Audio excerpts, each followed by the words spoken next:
Welcome everyone to the 2026 Beyond All Reason Comprehensive Guide. Over the course of the length of this video, I plan to teach you everything that I know about this beautiful game and hopefully get you up to speed on the meta and the things that really make you enjoy this game. So without further ado, let's get started. Well, step number one is everything to do with the lobbies. And before you really hop into the game, you want to understand the lobby that you would be playing in. Well, before you even hop into a lobby, you'll have a panel such as so, and you get to pick one and hop into one, right? Now, let's see, there's this lobby that says Nobody's Glitter. I'm right here, I'll be spectating. And what you want to judge before you get into a game is whether that lobby is appropriate for you or not. And the way you go about it is figuring out what are the OS ratings of the people who are a part of this lobby. So for example, this lobby is Supreme. We've got a few people joining in with a max rating of 25. This is, I would say 25 is the rating at which the newer players have settled into the game and would be fairly well versed. And let's just quickly go over the people who are part of this lobby. So you've got the open skill rating, which are these numbers that are shown over here. And if you're a newer player, you would have the question mark next to your open skill. Along with the open skill rating, you should always look at the chevron count. The chevrons are these symbols next to your open skill rating. And the more the chevron count, the more experienced a player is. You start off with a single chevron, which is there till about 5 hours of game time. 2 chevrons is up to 15. I think 3 is still about 100 hours or so, at which point you get 4 chevs. I'm at 6 chevrons, which is all silver. I think you get that about at 1,000 hours of game time. So you want to hop into a lobby which is closer to your open skill rating and your chevron count. If you're a noob player, you don't want to hop into a lobby which is a lot of pro players. An easy way to look at it is before you even click into a lobby, it gives you an aggregate rating of the chev count. So you sort of have an idea where the more experienced players would be at or where the relative noobs would be at. And that's how you pick a lobby. Now, there would be times where if you're new to the game, these skills ratings would not be visible. And the way you check those out is go to the settings right here and go to show open skill values. I prefer a detailed one. What does detailed mean? It means that along with your open skill rating, so you can see mine currently is at 30.1, it gives you a delta rating, which is 4.24. That is the uncertainty value. It's not a lot to think about, but that basically means if that value is higher, when you win or lose, your open skill rating changes by a lot more. If it's closer to a lower value, so right, everyone has a higher delta right now, but if that value is, let's say, a 2 or a 3 or even a 1, that just means winning or losing will not drastically change your rating. These uncertainty values do get reset every season or so. The devs do announce when those changes are happening, and that's relatively a factor of low importance. What's important is what's your open skill rating, what's your chef count like, and preferably hop into a lobby like. Additionally, what you do want to look into is the additional options that have been enabled / disabled for this game. So there are no custom widgets. This is a ranked game. There's a balance patch that has been specifically enabled. When you do spawn in, everyone's going to spawn in the order of their skill. There are no custom unit control widgets allowed.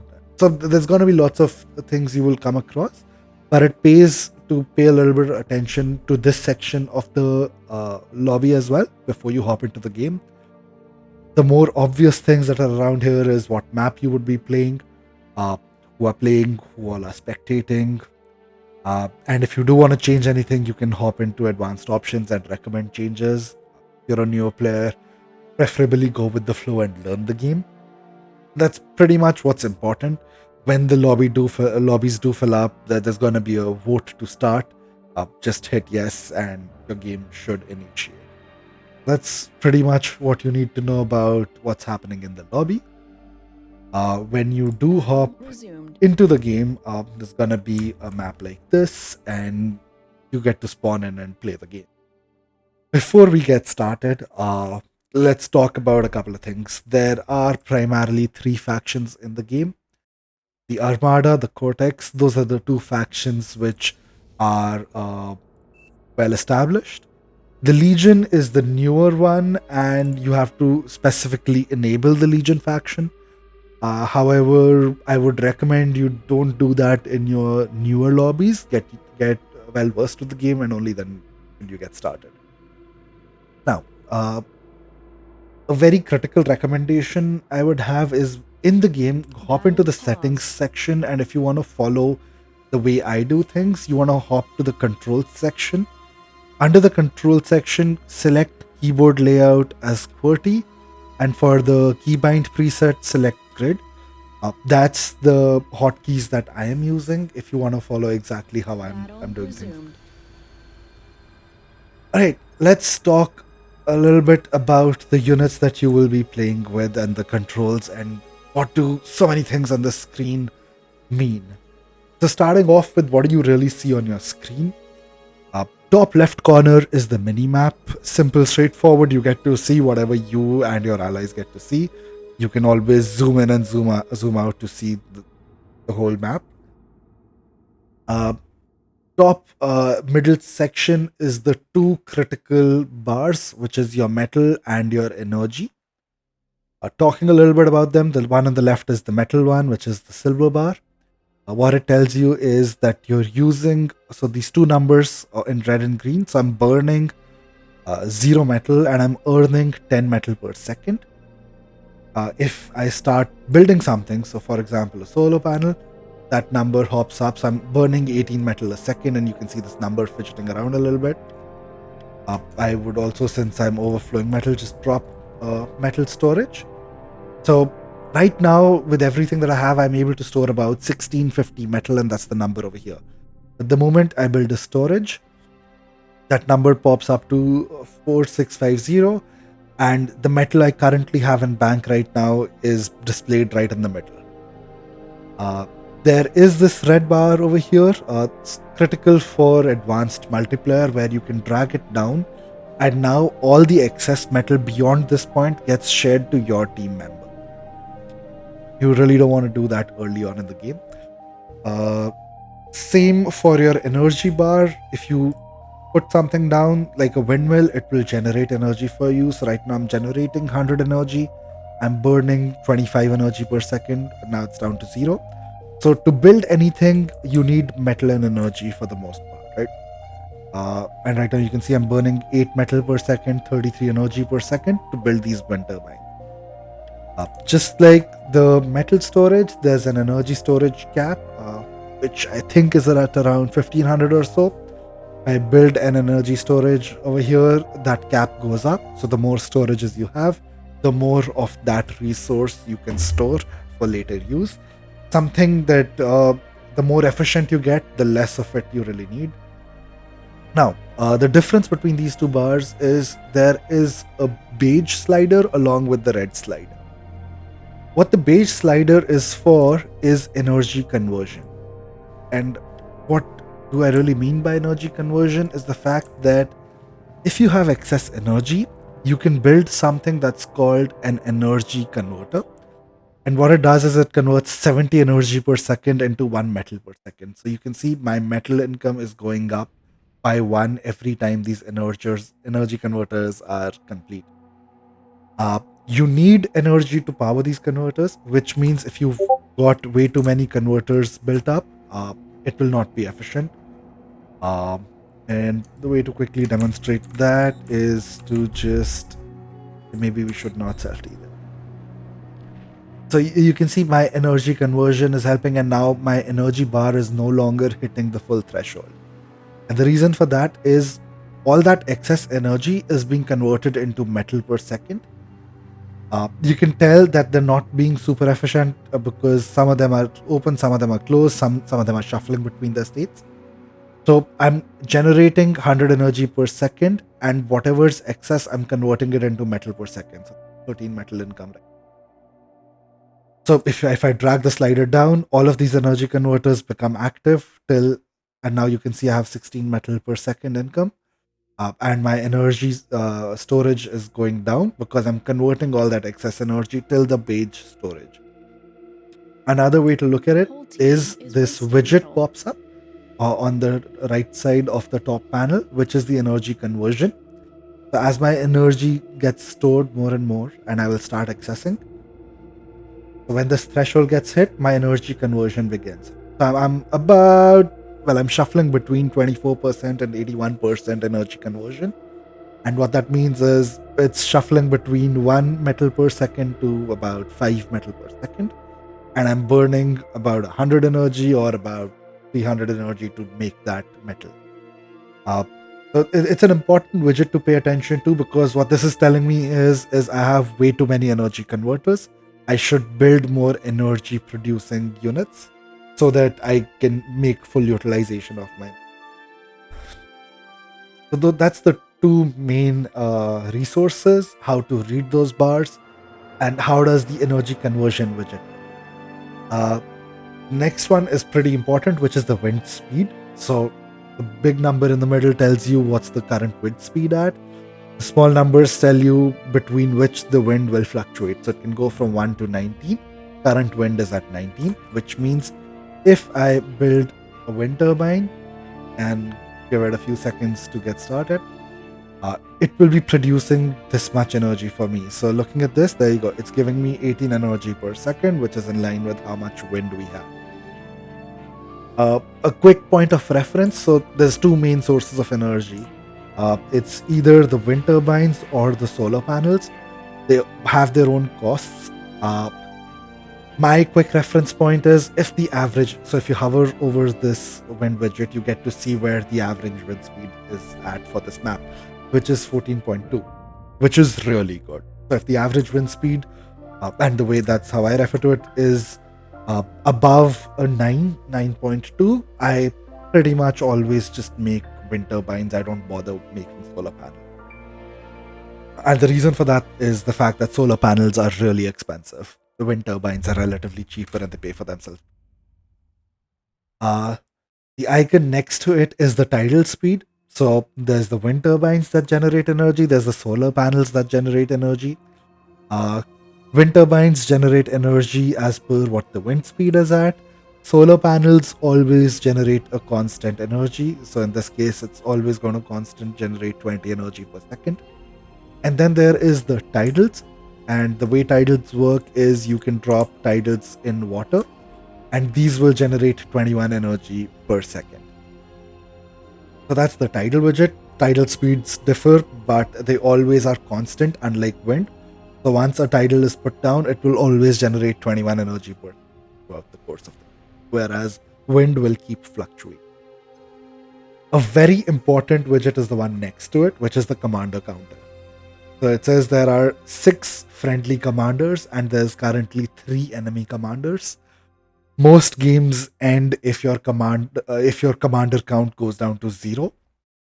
Very important thing to keep a track of, that there's been way too many games where we've lost or won because no one was paying attention to the last commander and it just suddenly somehow died. And you can self-destruct commanders. So if you press Control B, there's a counter that goes down. And you can self-destruct a commander. So dies, and then you run down on one. Alright, I self-destructed 2. So keep a track of the commander counter and don't accidentally self-destruct the last commander, or you lose. Moving to the top right section, that's again, it is as it says. There's save button for your single player games, statistics of your team, any changes that have happened. So that's the change log, all of it. Keys is an important one for you to learn your keybinds, and there are a lot of keybinds. I will be talking through most of these, but there's a lot of keybinds. If you learn these, and if you're an old RTS player, learning these will be tremendous. They will help you big time. Settings, lots of settings to play around with. I have told you the important one already, which is have your keyboard layout to QWERTY and to a grid preset. That's the easiest one to play around with. Lobby is to quickly hop over into the lobby that that you're a part of, and you can see what's happening. Battle resumed. So that's on the top right corner. Bottom right corner is the game overview. So it's been 28 minutes since I've been in this lobby. The game is progressing at 1x speed, which is normal speed. Uh, what's the FPS I'm getting? What's the current time? How many units do I currently control? And what's the upper cap? The music, that this game has some amazing, absolute fire soundtracks. So play around with and shuffle around with all the soundtracks that are there. Then we have the units. So rather the players who are part of this game. So you can see just your friendlies, or you can open up the enemy team as well. And it gives you a quick overview of their metal and energy statuses. So I'm producing about 3 metal per second, as is visible over here as well. 84 energy, and my storages are pretty much full. Same for my friendly AIs. It's so you can do some really interesting things over here with this panel, right? What I can do is I can give a unit to a friendly player by selecting the unit and double clicking the double arrows. So I want to give this unit to someone else. There you go. So that's the first of the 3 important buttons on the right panel.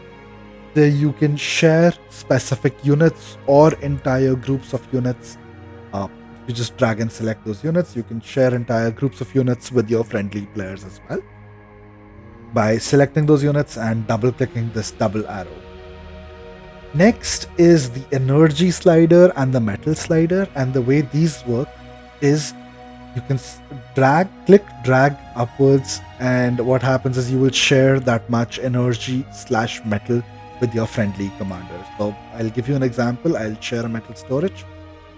Oh wow, okay, we've got a lot of metal production. But the idea is you can click drag upwards and share that resource with a friendly commander. Always helps in a pinch when someone desperately needs to pull out a unit, or they really need to build something, or they need energy to fire particular weapons. That's where this panel is super useful. Just remember who you're giving units to, and you can genuinely turn games around basically. Enemies, the ones that are currently in play, goes without saying. The absolute bottom right corner is the eraser tool, right? And that's important because this game lets you like really draw things on the map, and you can do context pings, and it can get really cluttered, especially when you have like 8 players all drawing things on the map. So you hit that once, you erase everything. I feel like since I've shown you what the drawing tool is like, I might as well explain it. So the way that works is the tilde key. That's the one next to your numbers on the keyboard, the key below escape, and you left click drag. So hold the tilde key and you drag, and you can draw things. You hold the tilde key and you press the middle mouse button, you can do pings. And if you have your mouse over somewhere and double tap the tilde key, a label opens up. You can write things down with a contextual ping as well. So right here, whoops. So I can tell my enemy, or my friendly team exactly what I want to say with minimal number of clicks. Super useful tool. Don't do ping spamming. That's how you piss people off. And there's always the eraser tool if things are getting too long. Bottom middle panel is something that populates when you have idle constructors, idle units, idle control groups. So let's give you a gone. So there you go. So now I have an idle commander, and that shows up that there's an idle commander who can build stuff, and it's a part of my control groups. When you do select a particular unit, many more panels populate themselves in the bottom left corner. They are all contextual in the sense that, so let's say I select the solar panel, so it's just going to give me the pertinent details of what the solar panel is. And then there's going to be a couple of buttons as to what I want to do with that unit. So if I, for example, with the solar panel, I can switch it off from this button over here. And now it's no longer producing any energy. I switch it on, it opens up, and that's so cool, right? There's so many such cool details about this game. But yeah, you switch it on, and now it's producing 20 energy per second. Uh, you want to know more details about any unit in the game? What you can do is just select the unit and hover on its image over here, and this small panel opens up. The more complicated a unit, for example, your commander, and you hover over here, a lot more details open up. You can also hover your mouse over that particular unit and hold I for information, and the information panel will open up and you can read up on it. And I will take you through it in a minute. Uh, Also, for any unit that can build things, the construction menu opens up. So there's the economy, the combat, the utility, and the build. Those are the four major sections. You can see the hotkeys for them. So if I press X, the combat units that my commander can make open up, and so on and so forth. And the idea is that the commander can build all these units. There's tons of them. So under build, you have the labs. Under utility, you have the radar, the walls, a camera, which is pretty cool. Combat is basic static defenses. Economy is anything that either generates or stores a particular type of resource. So that's the quick overview of how the build menu is structured like. And then naturally you have this highly complicated menu with lots of buttons, and each of them is something that we will be talking about in detail when we go over the commander as a specific unit. So that's the overview of what you get to see on your screen the moment you do drop in, and that you always got to be paying attention to all of this. All right, now let's start understanding what the most important unit in the game is all about. That, of course, is your commander. You'll hop into any game with your commander, you get to place it within a specific area on the map. And if the commander dies, well, nothing really happens for the most part, unless it's the last commander, in which case you lose the game. And naturally, your objective, as we discussed earlier, is to kill all enemy commanders. Yeah, early on in the game, the commander tends to be pretty decent, and you want the commander to be doing a lot of things. So let's actually go through the info card for the commander, because you'll understand a lot more about any unit from the info card. So as we spoke earlier, we'll press I for information and the commander panel pops up. Now, from the very top, you see the cost of the commander is 2700 in silver, that's the metal, 26k in yellow or golden, that's the energy, and 7500 in green. That's the build power. The green is the hidden third resource of this game. Build power is basically all the effort sort of needed to mush in that 2700 metal and 26k energy together to build this unit. More about build power later. Second line is pertaining to the movement of the commander. So 37.5 speed, that's the speed at which the commander will move from point A to point B. To be very honest, acceleration is probably how quickly it arrives at that speed, and I'm not too sure about that. And turn is how quickly the commander can turn to face threats coming from different angles. Turn is kind of important when you run into heavier units that take some time to swivel their main gun around and shoot at things coming from a different angle. Build, which is highlighted in the third row in yellow, that is the build power of the commander. Now, most of these pertinent details are also visible to you when you select that unit in the bottom right corner. So we can see build power is 300. So that means 300 build power is applied to wherever the commander is focusing every second. Right, line of sight and air line of sight. So line of sight 450, that is the white circle, this faded white circle that you can see, within which your commander, or well, within which any unit will have true sight of the enemy. And how that differs from radar. So radar is this dotted green circle. Now, if there's a unit over here, what you will see is there'll be something called as radar sway. So if you look at that unit over a period of time, it'll very subtly move around in an approximate area. And that's because anything under radar coverage, which is this penumbra zone over here, is not exactly where the unit's going to be at. It's an approximation of where that unit might be. However, if you were to walk towards the unit and that unit was to come within your line of sight as so, you will see exactly where that unit is supposed to be, because you'll see what that unit is. So that's the line of sight. Naturally, if there's an aircraft flying, because you're like facing up, you'll see more of it sooner. So that's why if you look at the information panel, the air loss is 675. Radar and sonar ranges. I've spoken about the radar range, which is the green circle. The sonar range is again true sight, but it comes into play when you hop into the water, and it gets outlined as a dotted blue circle within which you can see submarines and anything else that can travel underwater. Armor class is not something that's quite important for the most part. HPs can be treated as true HP, so whatever HP a unit has, bring it down to 0 and it dies.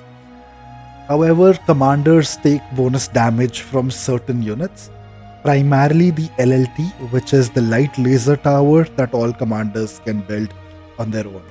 So if you put down one of these and an enemy commander approaches within its firing range, I believe it takes 100% extra damage.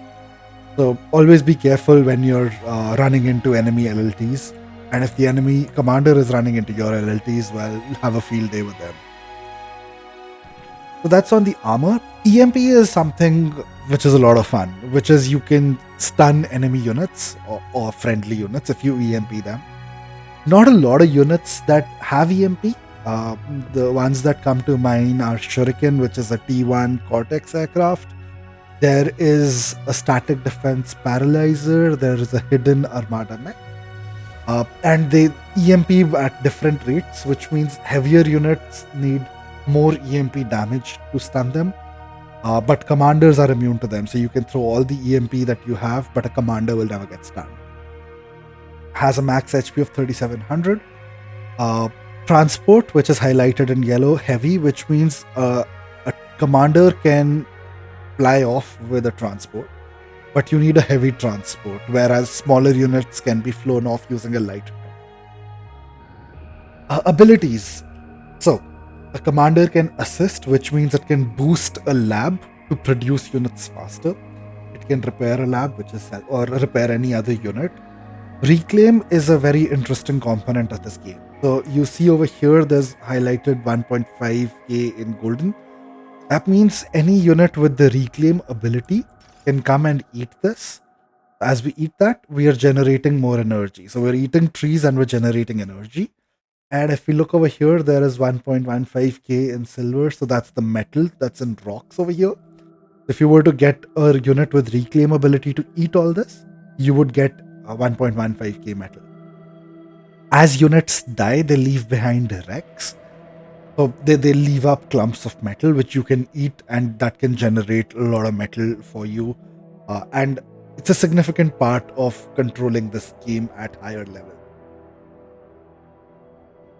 On with other abilities, capture.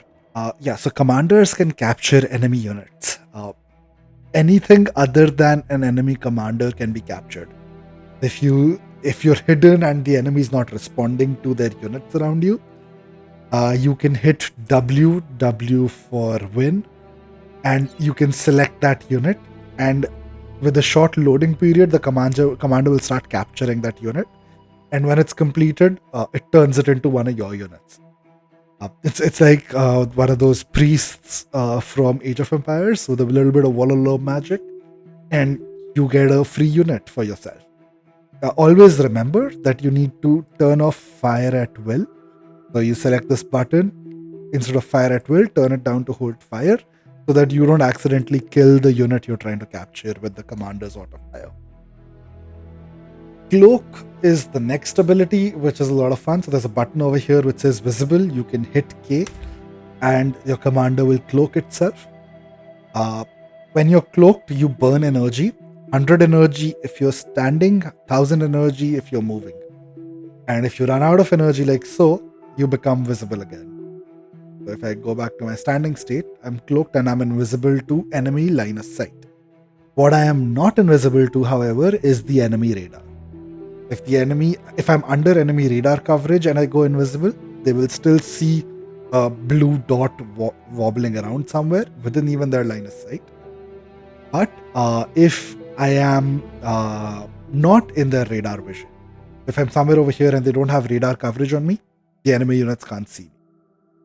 And a few units have cloak, always good to exploit that ability. Water weapon basically means you have a weapon that can fire underwater. And manual fire is the disintegrator gun or the D gun.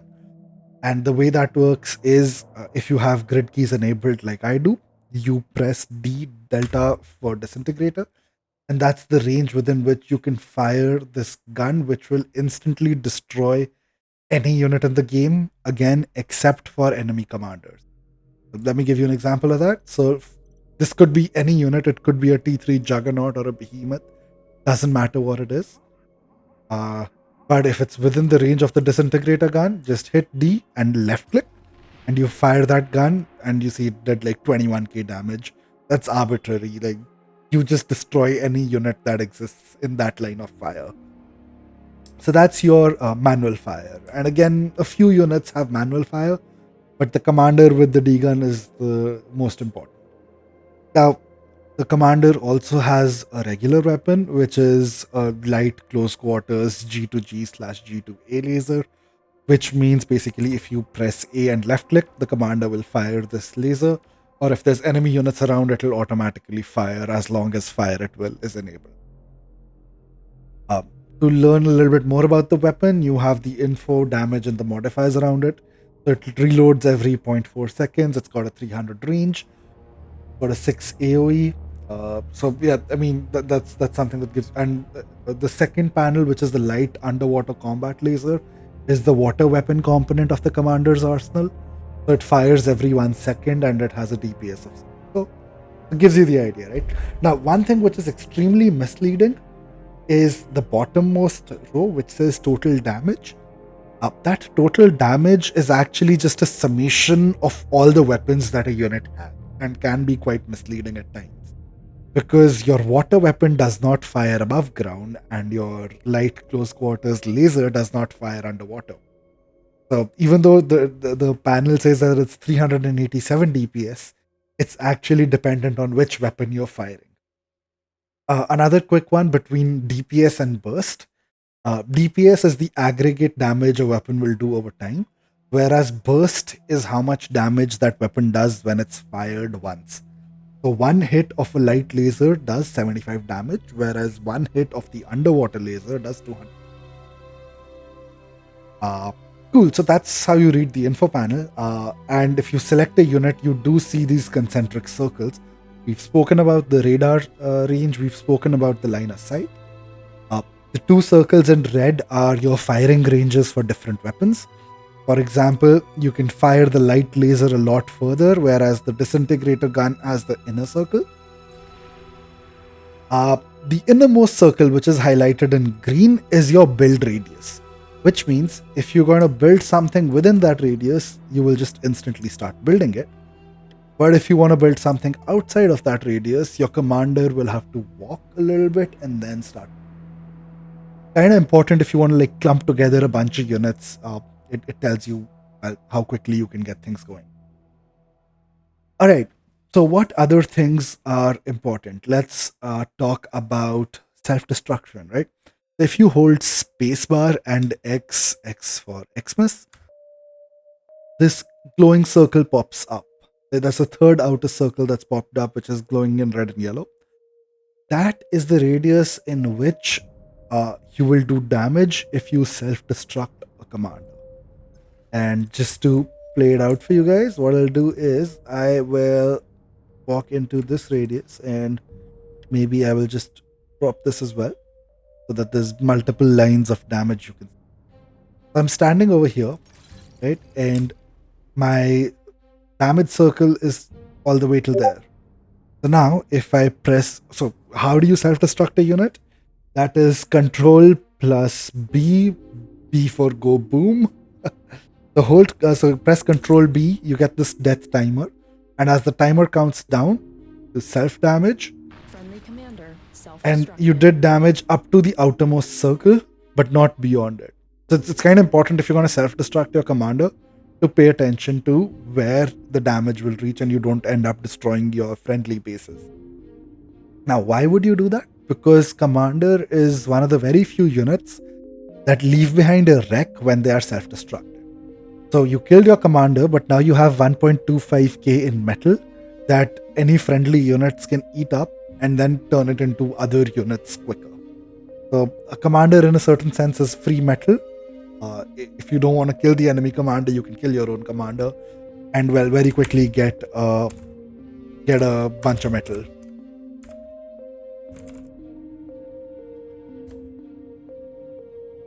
Alright, we get a free commander because, we can cheat. So, right, if I do a reclaim command, and the way you reclaim is press E and left click to eat a specific unit, you can press E and drag a circle to eat everything within that radius. So just left click, drag a circle, and you will eat everything within that radius. And let's talk a little bit about this panel at the bottom. So fire at will is something I've spoken about, which is you toggle it around to decide what your firing mode will be. Maneuver or hold position or roam, that is how far your units will chase other units. I prefer my units to be set to hold position rather than chasing off random friendly units or enemy units. Repeat is this obnoxiously amazing command. So what you can do is toggle repeat on and just shift queue a bunch of commands, and that's it. Your unit will continuously follow that repeated pattern. There you go. It's just gonna keep going. So you shift queue these commands, which is you hold shift and right click around to decide wherever you want to go at. And if repeat is on, you will keep walking around in that circle. Now, while our commander does that, high priority versus low priority, this is how you use your build power. High priority means that if you have multiple units being built across the map, whatever this specific unit is focusing on gets higher priority. So if you're running low on metal or energy, whatever this unit is building gets built, everyone else can stall out. Whereas low priority is naturally the lower priority in the build. Visible and invisible state, which is your cloaking, we've spoken about that. Wait is, very simple. You switch it on, all your queue, the build queue or the order queue remains intact, but you stand there for a minute till you switch it off, and then you follow the order that you had. Stop, hit stop, you stop all the orders that you had queued up. Attack for A, as I showed earlier, is to command attack a specific place on the map. D-gun, which as I mentioned is with D delta, is the disintegrator gun. Move command is your basic right click. So you can right click or you can hold right click and draw anything on the map. That's your move command. Which means even if you run into enemy units over here, your commander will just keep walking forward. It doesn't matter if there's enemy or no enemies, your commander is going to keep walking in the path that you've defined for him. Patrol is pretty simple. You will walk back and forth between n number of defined points. It reminds me of a cool thing you can do with these points. Once these points are set up, you can drag them around. Okay, maybe not these, but yeah. Yeah, apparently you can't do that when you want to show it on video. Fight command is kind of really important. So F and right click gives you this purple line, and this is sort of the opposite of what a move command is. So if I run into any enemy units that I can fire at, I will stop here, fire at that unit, and only then will I continue moving forward. The fight command is kind of really cool for your artillery and long range units, because what you can do is fight command them forward and they don't just run forward and die.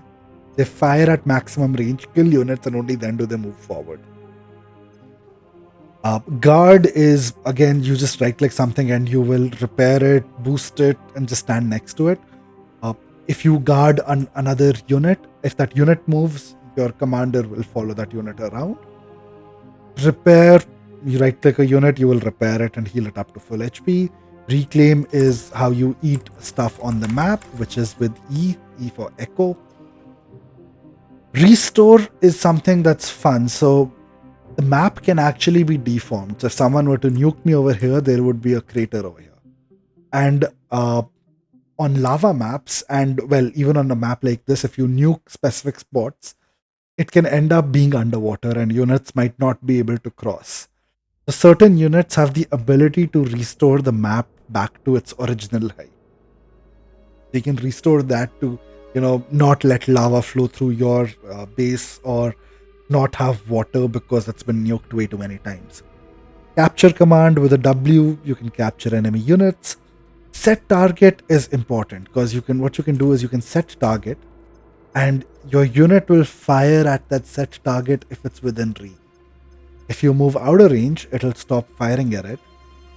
Right? But when you walk back into range, your unit will again auto target that unit or that spot because you've set target to that location.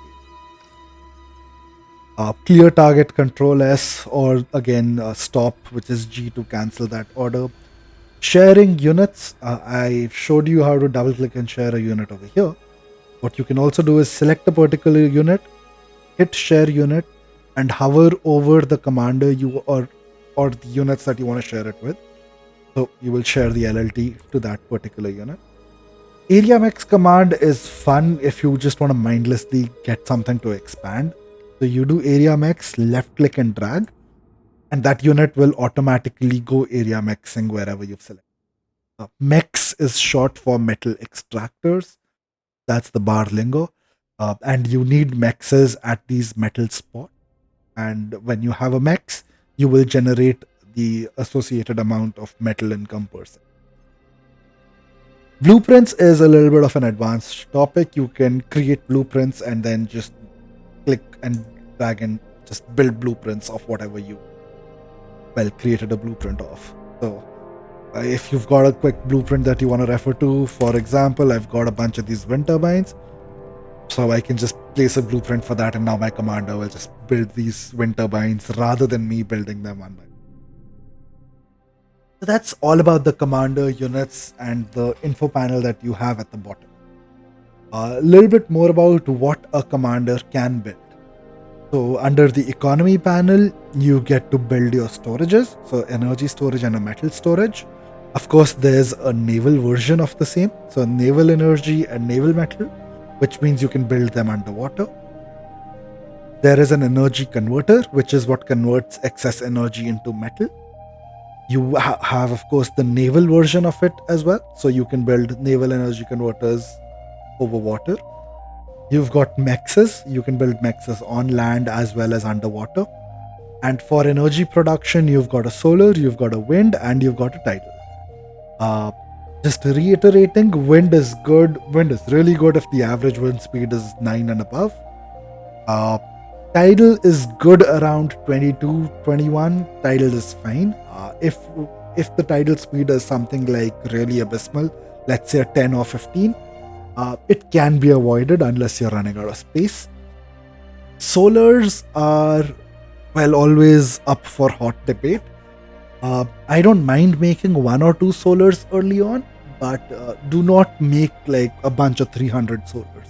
It's the most metal expensive energy production unit. That's everything under the economy tab. Under the combat tab, you've got the LLTs, which are the light laser towers. They are good for just securing any part of the map really against light units.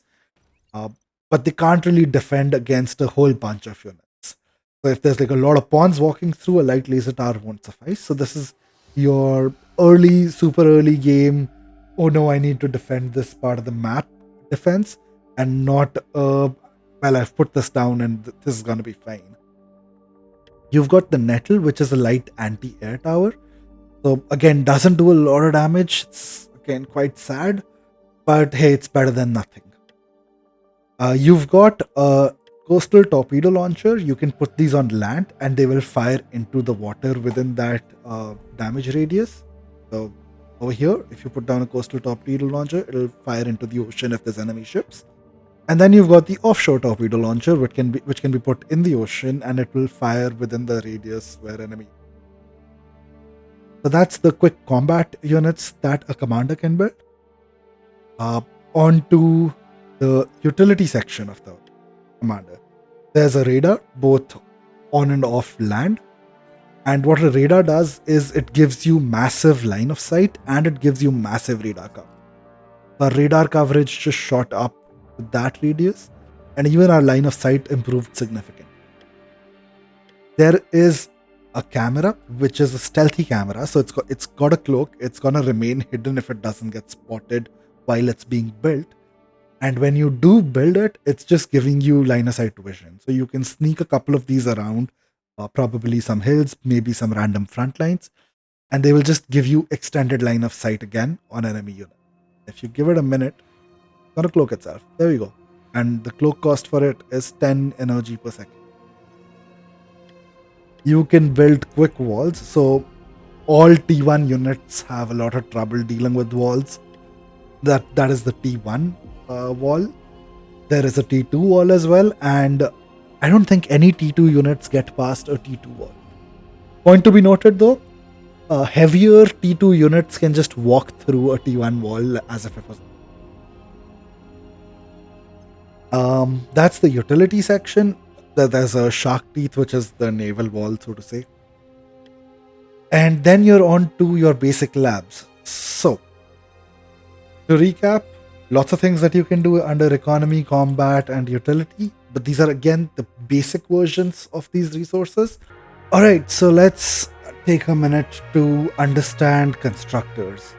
Now, to get a T1 constructor, you need to get a T1 lab, which your commander can build from the build pack. You've got the bot lab, you've got the vehicle lab, the air lab, the hovercraft lab, as well as the sea lab. And all of those could pull out their version of the T1 constructor, either a bot, a vehicle, an aircraft, a hovercraft, or a ship. Now, and you know what? I wanted to talk to you about a build path. So, when you select a unit, it's going to take some amount of time to get produced, right? Because the lab itself has a certain amount of build path. You can boost the lab with any other unit that is capable of boosting it, like commander. And what happens is, when another unit is boosting the lab, it gives its additional build power to the lab to create the units faster. So that's pretty much what build power is. It mushes together things faster. So the more build power you have, the faster things get created. And T1 constructors can build something which is a construction turret from the build menu. So the difference in the commander's build menu and the constructor's build menu is twofold. One, they can build a construction turret, and they can build the T2 lab of their version. So bots can build a T2 bot lab, vehicles can build a T2 vehicle lab, aircraft can build a T2 aircraft lab. There is no T2 hovercraft lab, and ships can build a T2 ship lab. But back to construction turrets, so each one of them have 200 build power, which means if you build something and you enable your construction turrets in a group like this, they will just massively boost the lab they're closest to, or any other unit that's being built around them. For example, let's say I want to build a T2 aircraft plant. Let's switch this off. Now all these construction turrets will just boost this slab, and they will boost it so much that I will not have enough energy to produce this slab. So that's what a construction turret is all about, and it's only the T1 cons that can build it. Even T2 cons cannot build construction. Right? What else can a T1 con do? Well, under the economy section, the additional things that they have is geothermal plants. Now, geothermals exist on specific spots on the map, just like the mexes. I've built one over here for reference. A geothermal spot looks like this. So there's a geothermal spot over here. There's a geothermal spot over here. They can build a specialized version of the mechs. In this case, in Armada's case, it's a Twilight, which is a cloakable metal extractor. It's going to cost more to build. So 50 metal for a regular one, whereas Twilight needs 200 metal and 1500 energy. Let the commander boost it. So even though the commander can't build it, he can boost the unit. And now, if the cloak is on, this mechs is not visible to the enemy units. Remember, we were talking about EMP. The Twilight, when it goes boom, well, it doesn't really go boom. It sort of goes in EMP. It's gonna EMP things in this radius. So if I press Control B, which is to self-destruct units, there you go. It EMPs everything in that radius, and commanders are immune to it, so nothing happened over here. But my bot can't move right now for another 5-6 seconds. And my wind turbines also stunned.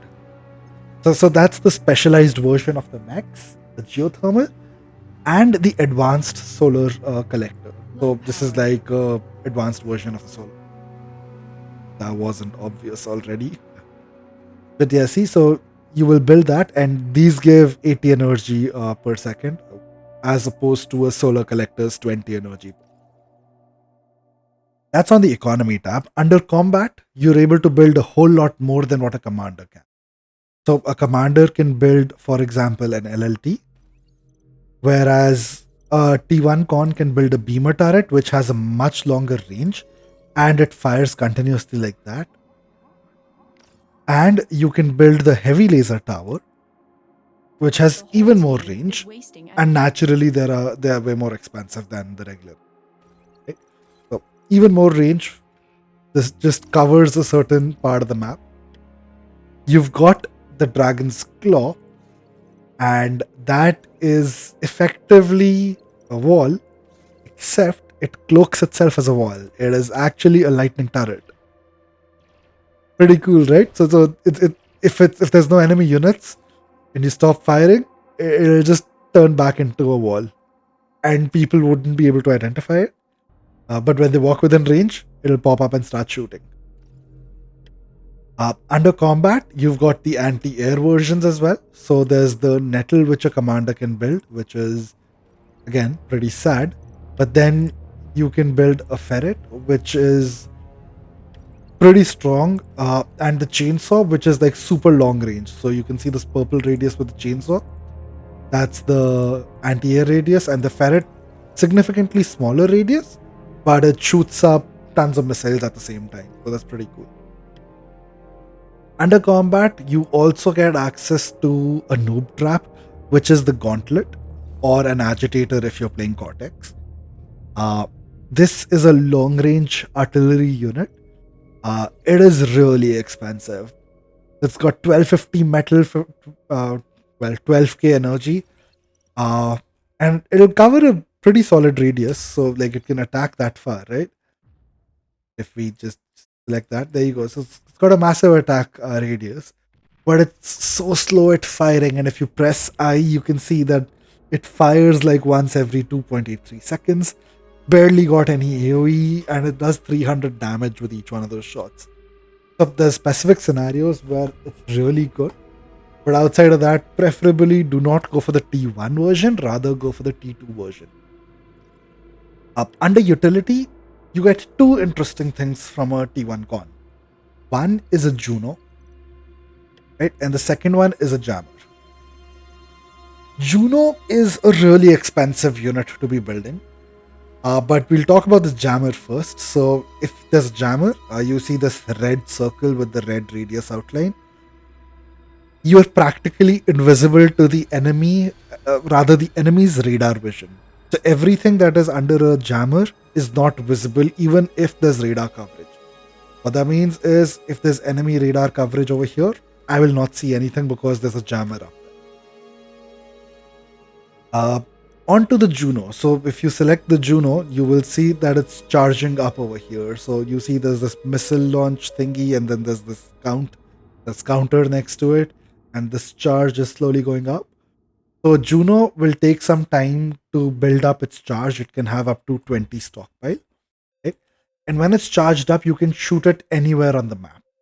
That's one of the perks of a Juno. And what it does is it kills any light units, it kills any radar jammer and any radar in its attack radius. So for purposes of experimentation and understanding, what we'll do is the moment we're charged up with one, and so you select a Juno, you've got one missile ready. I will press A, that's the golden radius, and I will fire the Juno missile on myself. I'm gonna go up, and it's sure dark back and what? Alright, it's gonna loop back into my attack. And so that pops, and you see my radar got destroyed, my jammer got destroyed. And right now, I think it has a 30-second duration. It's gonna keep killing all the ticks within that. Aha. Okay, apparently that did not work. Ideally, it should kill ticks. But yeah, it kills any light scout units. That's. Well, let's see. Okay, apparently that's not gonna be the case this time around, but we'll wait for another charge to pop up. Okay, now it got destroyed. Weird. That took some time, but you get the idea. Juno's kill ticks.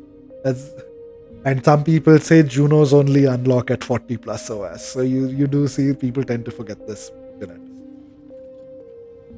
So that's pretty much what a T1 constructor is for, right? You can grab mexes and everything with them, but you get to build these advanced set of economies, advanced defensive units, con turrets, which are super critical because the more con turrets you have, the faster you produce units, the faster you produce, stronger economy structures.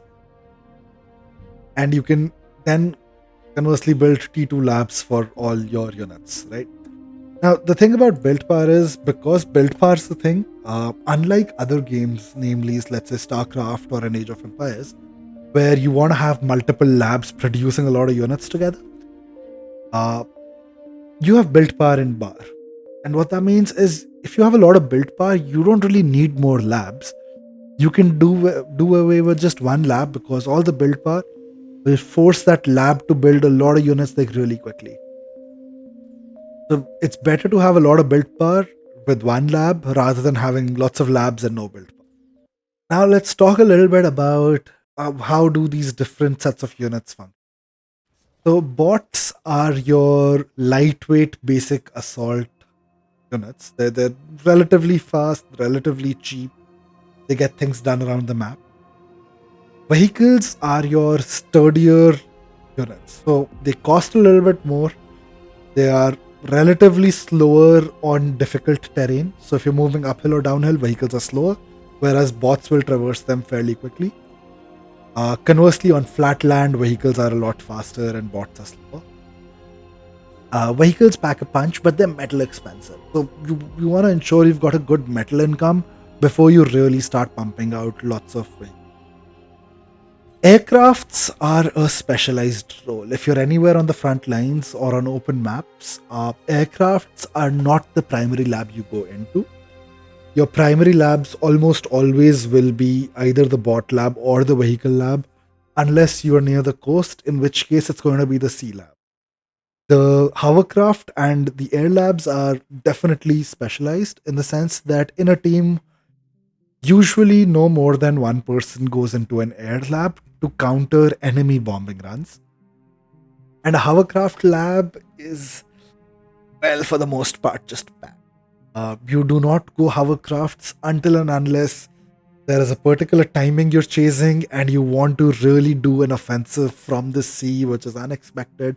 You gotta have a plan. If you're going hovers, have a plan, know how to execute it, be my guest, go hovers all day long. But hovers tend to be really weak, they tend to be really energy expensive as well, and they don't get a lot done for the most part.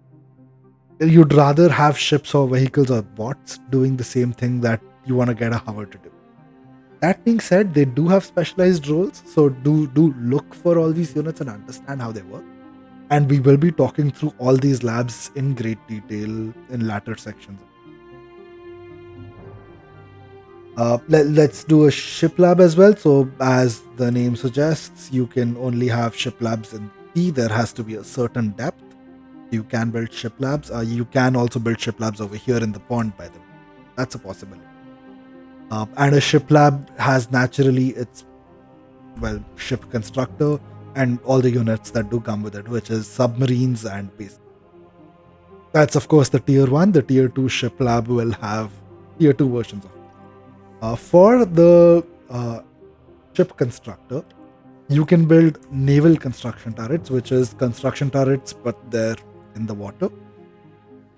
And it also allows you to build 2 more labs apart from the usual. So you've got your basic ship lab, vehicle lab, aircraft lab, bot lab. You've got the hover lab, you've got the T2 ship lab, but what you also have is the amphibious complex and the seaplane platform. These are sort of T1.5 labs. I'll go into great detail on these as well. They're not really T1 labs, but they're not T2 labs either. So their units fall somewhere in the middle, and that's why people call them as T1.5 labs. At times, people also club the hovercraft lab to T1.5 because of how expensive all these units can be. Alright, so moving on to understanding individual labs and their units. We've got the Armada lab on the left, we've got the Cortex lab on the both of them have similar units, however not the same. You've got a construction bot and a res bot. Both labs have the same unit over there. Construction bot, as we've discussed, builds a lot more things than a commander does. And Cortex has their own version of it. There might be slight differences in these units. So you've got the construction bot at 110 metal for Armada, Cortex is 120.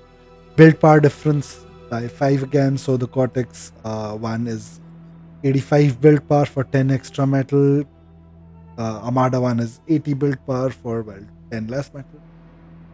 Resbots, however, are interesting units. They can eat stuff like a commander can, which is reclaiming. They can repair stuff. And what they can also do is resurrect, which is, again, you press W for resurrection or this button over here. And you get this purple upward spiral arrow of sorts. And you can drag that circle. Any units in that circle, the resbot will walk towards them, pump them with the energy that you have and with its own build power, which is 200, and will try to resurrect that unit. So if you have enough energy, and more resbots the better, the faster they resurrect units. And you'll have units practically out of, well, no metal income to you, but a little bit of energy income. And both bot labs have access to this. Ship labs have access to a resurrection submarine, but vehicle labs, air labs, and none of the other labs have any other resurrection. These are the 2 resurrection units that are there in the game, namely the resurrection bot and the resurrection submarine. You can get them from T1 bot lab or a T1 shipyard. The basic assault unit for Armada is a pawn. For Cortex is a grunt. Slight differences between the two. Pawns are faster, grunts have more range. But the idea is this is the core of your unit composition. These are the basic, absolute core of your army. You want to send a whole bunch of them in there, they can get a lot of damage done. And if nothing else, they can still hold and defend lines early on in the game.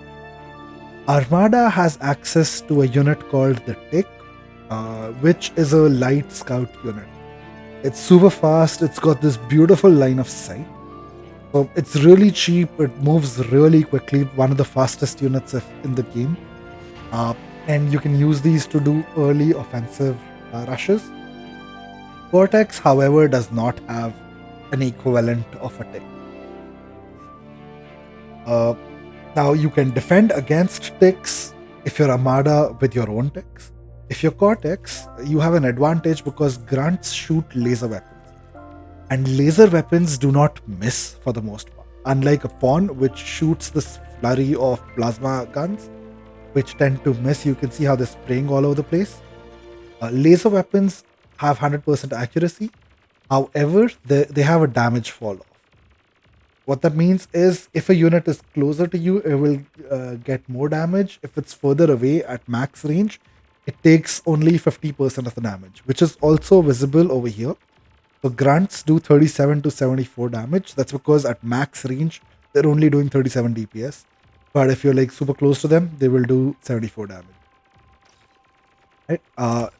That way, pawns have direct 90 DPS because it does not take into consideration how much your pawn is going to miss.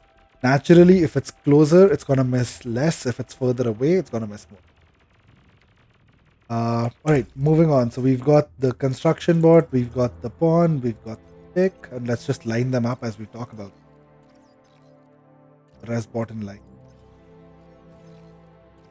So that's your tier 1 or the lowest level in your build order. Next up, you've got the rocket bot and a mace. And similarly for Cortex, you've got a rocket bot and a thug. So rocket bots are your primary source of long range damage in the bot lab. They outrange light laser towers, so they can bring down basic static defenses very easily. Relatively low on HP, but if you mask them up, they can do a lot of damage. Slow fire rate, so they fire like once every 3 seconds or so, 3.8 seconds. They shoot this missile. As you can see, it doesn't home in or anything. Very difficult to target nimble units like the tick or even a pawn if it's actively being microed.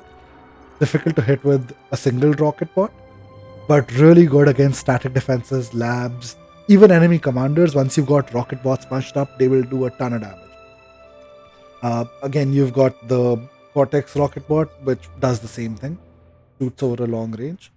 Might be slight differences in line of sight, but other than that, they're pretty much the same.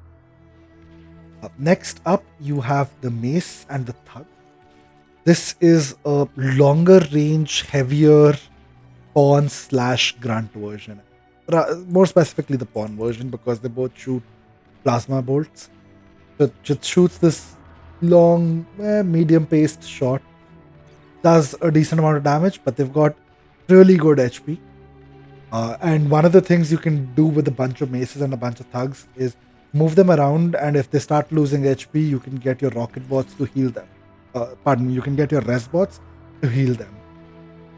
So that's one of the compositions that you will use once you've got a better metal income, because as you can see, pawns cost 54 metal, maces cost 130, and over here thugs cost 140, and a grunt is 42. Now again, Armada, being the specialist faction that it is, has access to one more unit, which is the Centurion. Aptly named the anti-swarm bot. It's this heavy, relatively slow-moving super grunt, if I may, because it shoots this long-range dual light laser, and forget ticks, it can very easily bring down grunts and pawns as well. And as it's aptly named anti-swarm bot, it can bring down quite a few of them because it has this massive range advantage.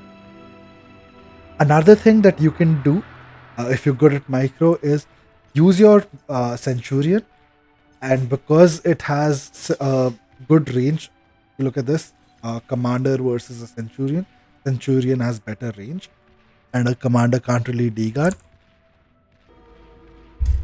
So as I was mentioning, Centurions outrange commanders, and they've got a speed advantage too. So commanders move at 38. Yeah, Centurions are moving at 45. If you micro a Centurion, you can very easily bring down commanders as well. And you can keep one odd res bot just healing it up and keep moving a Centurion.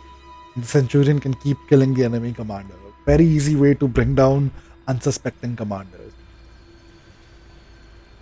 Again, unfortunately, if you're Cortex, you do not have that. So that's 2 units that the Cortex faction does not. The final unit from both the labs, and arguably, again, a bad unit outside of very specific instances, is the anti-air bot. It's really a super light anti-air bot. It doesn't bring down enemy units easily. However, it does have the advantage of being amphibious, which means it can just walk through here into the water and walk to this island. Or uh, if you wanted to, it can walk through over here and sneak into the enemy base and fire anti-air at enemy aircraft. But again, in isolation, the bad. Like, maybe get one or two on the front lines if the enemy air is harassing you. Deal with enemy gunships and the likes. But outside of that, not a lot that these anti-air bots, which is the crossbow and the thrasher, can relate. Or trasher, my yeah, so that's the basic T1 bot lab from both sides. All right, moving on to the vehicle labs for both Armada and Cortex. Naturally, you've got both the construction vehicles, uh, which pretty much do everything that a construction bot does. Yeah, yeah, that's what they do. They're the same. They're slightly faster, they've got slightly more build power, they're slightly more expensive. You get the idea. Uh, the fun vehicle lab unit is the mine layer slash minesweeper. So they're both anti-jammer. So they've got their own anti-jammer. Pardon me, both anti-radar. So they've got their anti-jammer circles over here, or jammer circles. Pardon me. And what that means is they can work under enemy vision, rather enemy radar, and they won't be detected. What they do is, if you go under utility, they can build walls, they can build cameras, and as the name suggests, is they can build different sets of mines. So there's light mines, there's medium mines, and then there's heavy mines. So if you hold space and X as earlier, it'll tell you the blast radius of each of these mines. Naturally, the heavier the unit, the larger the radius and larger the damage. So you can mine expected areas of offensive. So this part of the map, for example, you can place mines over here. If you expect enemy to walk along this path, you can build lots of mines over here. Now, point to be noted is a Juno counters all these mines. It'll instantly blow them up. So keep that in mind. But a mineler is a really cool unit. Like, you can just lay a couple of mines and watch as the enemy walks forward and dies. Next up, for both the labs, you have the fast assault tank of sorts.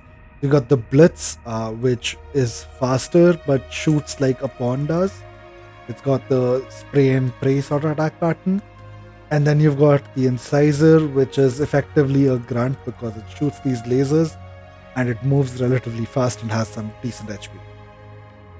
Next up, both of them, there's a Rover and a Rascal. These are the equivalent of a Tick. So they fight fast light scout units. They run around, do tiny little damage, but primarily to give vision to your friendly. Almost exactly the same once again. We've got the main battle tanks, which is the Stout for the Armada faction and Brute for the Cortex. As a thumb rule, Cortex is generally the heavier faction, so they don't mind having slightly more expensive units, but they tend to have more HP or more damage or something along those lines. Whereas Armada is the faction that tends to have just the right unit for the situation you might find yourself in. So the Armada faction has Janus, which is like a twin barrel missile launcher. So it fires these twin missiles at a pretty solid range. Again, can damage a lot or to do a lot of damage to commanders, but it takes some time to reload. Whereas, and this is the main point of difference between the two labs, the Cortex has a Pounder, and this is a solid, huge AoE, relatively fast firing cannon. And what this deals with is a whole bunch of, well, bots moving forward. If you've got a swarm of pawns, sticks, even grunts, Pounders counter all of them. They're really good at keeping thugs and maces back as well, because this cannon has a lot of impulse. So what I mean by impulse is if the unit is walking forward and gets hit by this cannon, it will stagger a little bit and slow down, and it wouldn't be able to push forward quite as effectively. So heavier cannon shots have larger impulse, and if you press I for information, you can see on the info row that there's 180 impulse on this shot of a Pounder. Whereas if you're looking at a Janus, that's got 100 impulse. So you can see quite a massive difference, and massive difference in the fire rate as well. Next up, we've got the Shell Shocker and the Wolverine. Long range artillery units. That's pretty much it. They've got both of them have got this massive range, relatively slow rate of fire. You can see them both charging their shots up, and they will just shoot shells at this longer rate. That's it. Uh, on the final panel, you've got the amphibious construction vehicles. As the name suggests, they can go underwater, they can cross stretches of water and build stuff in the water, above water, on land, you name it. So naturally, they have access to a lot more labs. Not only do they go into a T2 vehicle plant, they can build your amphibious complex, they can build the seaplane platform, and of course the 4 basic or the 5 basic lab. You've got the pincer and the garpike, which are your amphibious tanks. And again, as the name suggests, they go underwater and they pop out elsewhere and they deal damage. Point to be noted, they do not deal any damage when they are underwater. So they can just swim through but not do any damage. They can't fire when they're underwater. Finally, you've got the missile trucks. These are your slow moving, relatively long range missile trucks. So they fire this missile every few seconds. Again, they do very low DPS, but they also fire at aircraft. So that's a plus point. If you have a bunch of these, you can really stop enemy aircraft, even bombers coming at you, because missile trucks will automatically fire in that purple radius. Similarly for the Lasher, it will fire in the red radius if it's a ground unit. It will fire in the purple radius if it's an air unit. Alright, on to the air labs. The air labs at tier 1 are practically the same with the difference of 1 unit. So you've got the construction aircraft, you've got the fighter, you've got the bomber, you've got a light scout, you've got a light air transport, and you've got a heavy transport. Now, as I mentioned earlier, light transports can transport light units and heavier transports for heavier units. Commanders, if you press I, are heavy units. So if you want to fly your commander around, you need the heavy transport. The unit difference that exists is in the third unit over here, which is a gunship for Armada and a shuriken for Cortex. And arguably the reason why Cortex Air is considered to be better, because Cortex Air shuriken are really good at isolating leaks in the map. Any light unit that does get through, a shuriken is pretty quick and can respond to it and stun the unit and keep it there.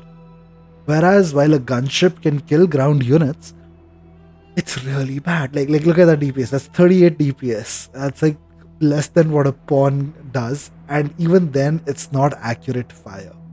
So if we get this gunship to fly and we fire at it, there you go. It's never gonna be accurate fire because the unit's moving, the gunship has to catch up, gonna miss wildly. Whereas a shuriken can just fly in, and well, the shuriken does miss as well, but that EMP laser can stun units pretty effectively.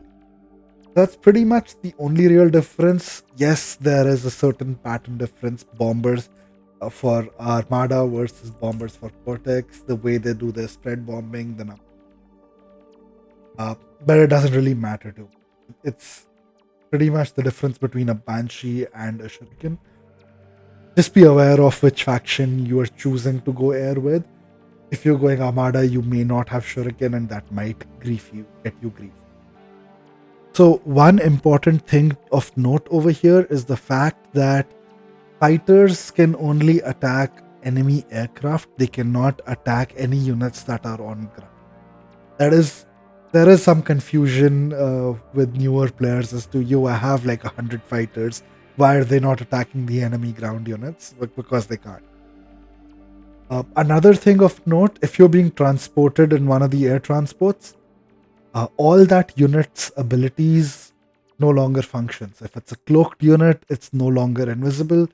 If it's a unit that has its own jammer, it is not jammed, it is visible on enemy radar. For all intents and purposes, it is just a hunk of metal being transported from point A to point B. The unit cannot fire, cannot do anything. Now, there is, however, a really cool move that you can do, which is you can use a light transport or a heavy transport. Pick up an enemy unit. So if you just right click, you can pick up friendly units. To pick up enemy units, you've got to select load. So you got to select either click that and drag a circle or just press J and drag a circle to pick up enemy units. And then you can fly them back to your commander and your commander can capture them. So that's one of those cool nuggets of information you learn when you've played the game long enough. You can steal enemy units, light or heavy, and bring them to your commander. And while they're mid-air, your commander can walk over to them and just capture that unit that's hanging mid-air with no hope of any retaliation. And you can, of course, unload units like I just did. Do note they at times do not get placed in exactly where you want to place units, but oh well, you gotta live with that. Right? All right, so on we move to the hovercraft labs. Now, a point to be noted, if you're selecting a commander, you'll see two hovercraft platforms, one for land, one for sea.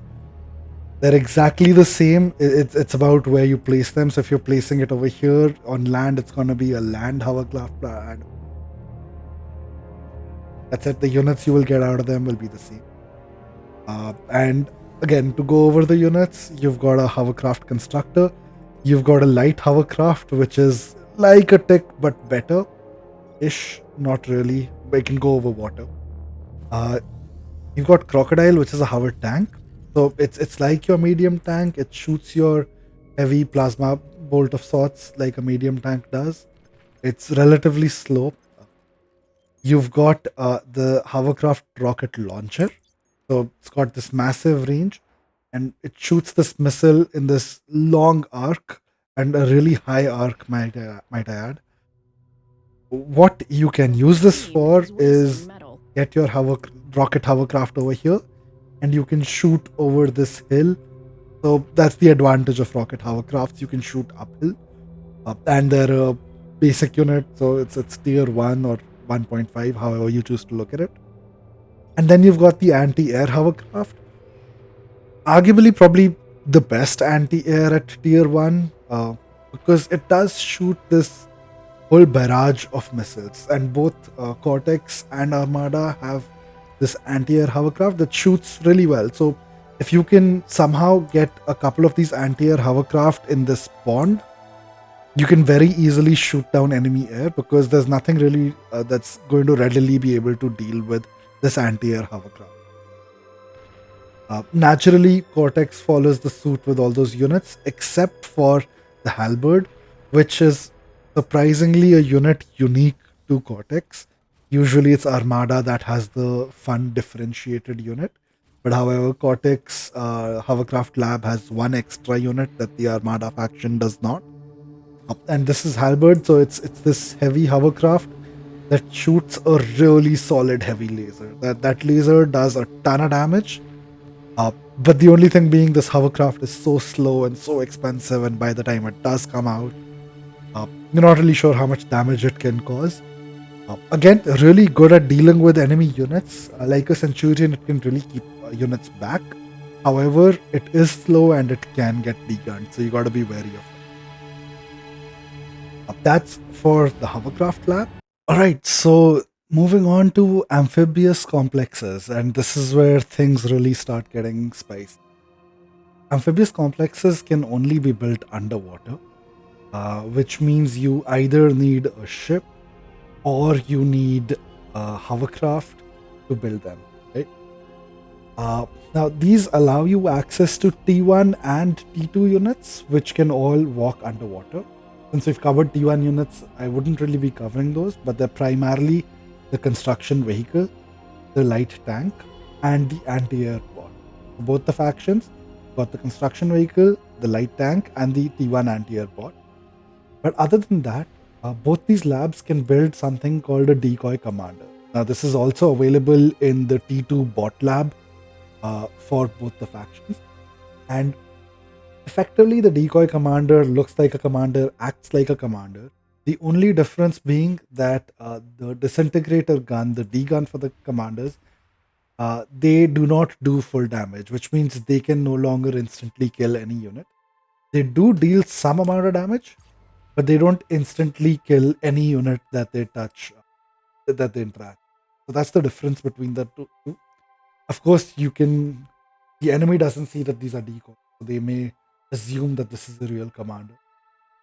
Also, they can be used to capture enemy units very easily. Because just like a commander, they have access to the capture mechanic. So you can capture enemy units and they can walk underwater. Next up, you have the amphibious anti-air bots. They're pretty much the same. Uh, However, the tier 2 AA bots are significantly better than tier 1, T1. Uh, it's to be expected, but at the same time, this is something that I'm not a big fan of.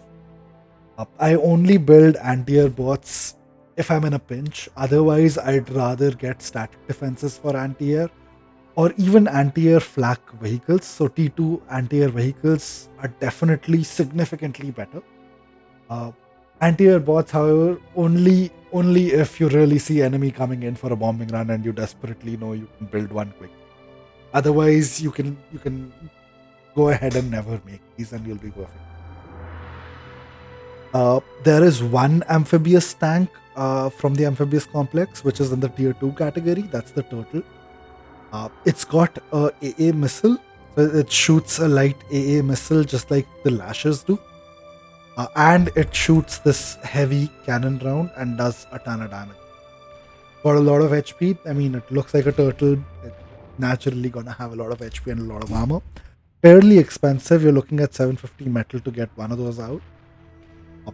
Another thing to be noted about amphibious units is that they tend to have EMP resist. So over here in the information panel, you can see that the turtle has 80% EMP resist. Similarly, salamander and even the poison arrow, which is the cortex tanks, amphibious tanks, they both have an EMP resist. Now, salamander is a really cool laser firing tank which can go underwater and deal a ton of damage. It moves fairly quickly as well. So this is your counter to a lot of spam if you're Cortex. And the poison arrow is this long range, slow moving, massive AoE damage tank that is also. So those are the units that you can get out of the amphibious complex. Of course, there are also the tier 1, T1 units as well. So you have the seaplane platform for Armada and you've got the seaplane platform for Cortex. Something that I personally find really cool about both of them is if they're not in use, the seaplane platforms tend to go underwater. So it just goes underwater because you're not making units and it cannot be targeted by anything that's shooting only surface level damaging. Alright, so back to the units on the seaplane platform. Pretty similar to your tier 1 aircraft lab. So you've got a seaplane constructor, you've got a seaplane scout, you've got a torpedo gunship, which is something that we'll talk about in a minute. You've got the seaplane fighter, you've got the seaplane gunship, which is honestly, I really like the sabers. They're really good. So sabers, and we'll build one. So seaplanes as well, by the way, can go hide underwater if they're on land. If the land command is activated, they will just go hide underwater. And if you like move them or you remove the land command and switch it to fly, they will pop up over. The seaplane gunship, which is Saber for Armada, shoots these beautiful blue lasers, right? And they hover around in circles and they shoot these lasers that tend to do a lot of damage. Now, a point to be noted about all energy weapons is they cost energy to fire. So if you're making a lot of seaplane gunships and you don't have energy, that's something you should be aware of. You've also got the seaplane bombers, which, like your regular bombers, just come out of a seaplane lab. All the seaplanes tend to be slightly more sturdy and tend to do more damage than your T1 basic. Now, you've got exactly the same stuff from the Cortex lab, except the gunship acts a little bit weird. So you've got this nice blue laser, whereas the Cortex gunship looks like a weird fat thing and it shoots these plasma bolts. Don't get me wrong, they do a lot of damage as well. It just looks funny to me, that's it. Now, the torpedo gunships are something that can shoot units underwater. So you can see they have sonar vision. You can see over here. There you go. That's the sonar radius that the torpedo gunship has. And if you aim underwater, it'll hover around like a regular gunship. But what it will do, if there, yeah, it'll drop that torpedo, which will then home in on the target that's there underwater. So a torpedo gunship is a good way to counter enemy submarines early on. Later on, the Tier 2 Air Lab also has its own version of a torpedo bomber, and they do significantly more damage. All right, on we go to the Sea Labs. And well, both the Sea Labs relatively similar. So you've got the construction ship, you've got the resurrection sub, which is effectively the same as the resbot, which means it can eat metal, it can eat all these plants which serve as energy in the sea, and you can resurrect dead ships, which is arguably the most use that you will get out of these. Uh, so the thing about Navy is it is really metal dead. They have massive range. They do a solid amount of DPS as well, which means if they come closer to shore, they can outrange T1 units and kill them quite easily. And losing every ship is a significant loss. So if you can control the wreckage fields, you can use your resurrection subs to either reclaim or resurrect the ships. Now, the Armada Navy has something called a Dolphin, which is the super fast ship, relative. And it has these dual firing cannons, rapid fire, like the Pawns are at. And I think they have the most DPS of all the Navy ever. So that's something that gets a lot. Whereas the Cortex has this super light gunship, doesn't do as much damage, but it shoots lasers like a grunt does. A thing to be noted is these cannons can't fire. Means if you walk this way, it's only the rear cannon that's firing and not the. It's something very minor, but if you pay attention to these things, you can come out on top of a lot of engagement. The core of your navy will end up being your frigates. So the circle tells you can fire everywhere. Now, the frigates cannot fire underwater, which means both the submarines are untargetable by the frigates. Now, as I selected the submarines, you would have noticed they have a cone of attack, which means they can't fire behind them. So they got to turn around to fire at units if they are. You've got the anti-air ship, which is the Skater. So Skater fires anti-air in this purple zone, and it has these light lasers. Whereas Cortex has a Herring, which fires like a missile truck. So it fires these missiles at the surface of the sea, and it can fire these missiles as anti-air. And finally, to the heaviest unit in both the navies, which is the destroyer. Now, destroyers can see things underwater. They've got sonar. So both the anti-air ships have underwater detection, both the submarines have underwater detection, and both the destroyers have underwater. And of course, the res subs, but they can only see units if they're really close. So that sonar radius is telling you where the enemy submarines might be. And you've got the underwater detection, and destroyers can fire your depth charges to kill enemy submarines. Destroyers are the easiest way to counter T1 submarines. A destroyer can swim over the submarine so that it can't target the destroyer anymore. It'll have to turn around, and you can use that as an advantage to fight submarines pretty easily. Now, a thing to be noted is you can see this arc. So the Armada destroyer cannot fire depth charges back of them, whereas a Cortex destroyer can.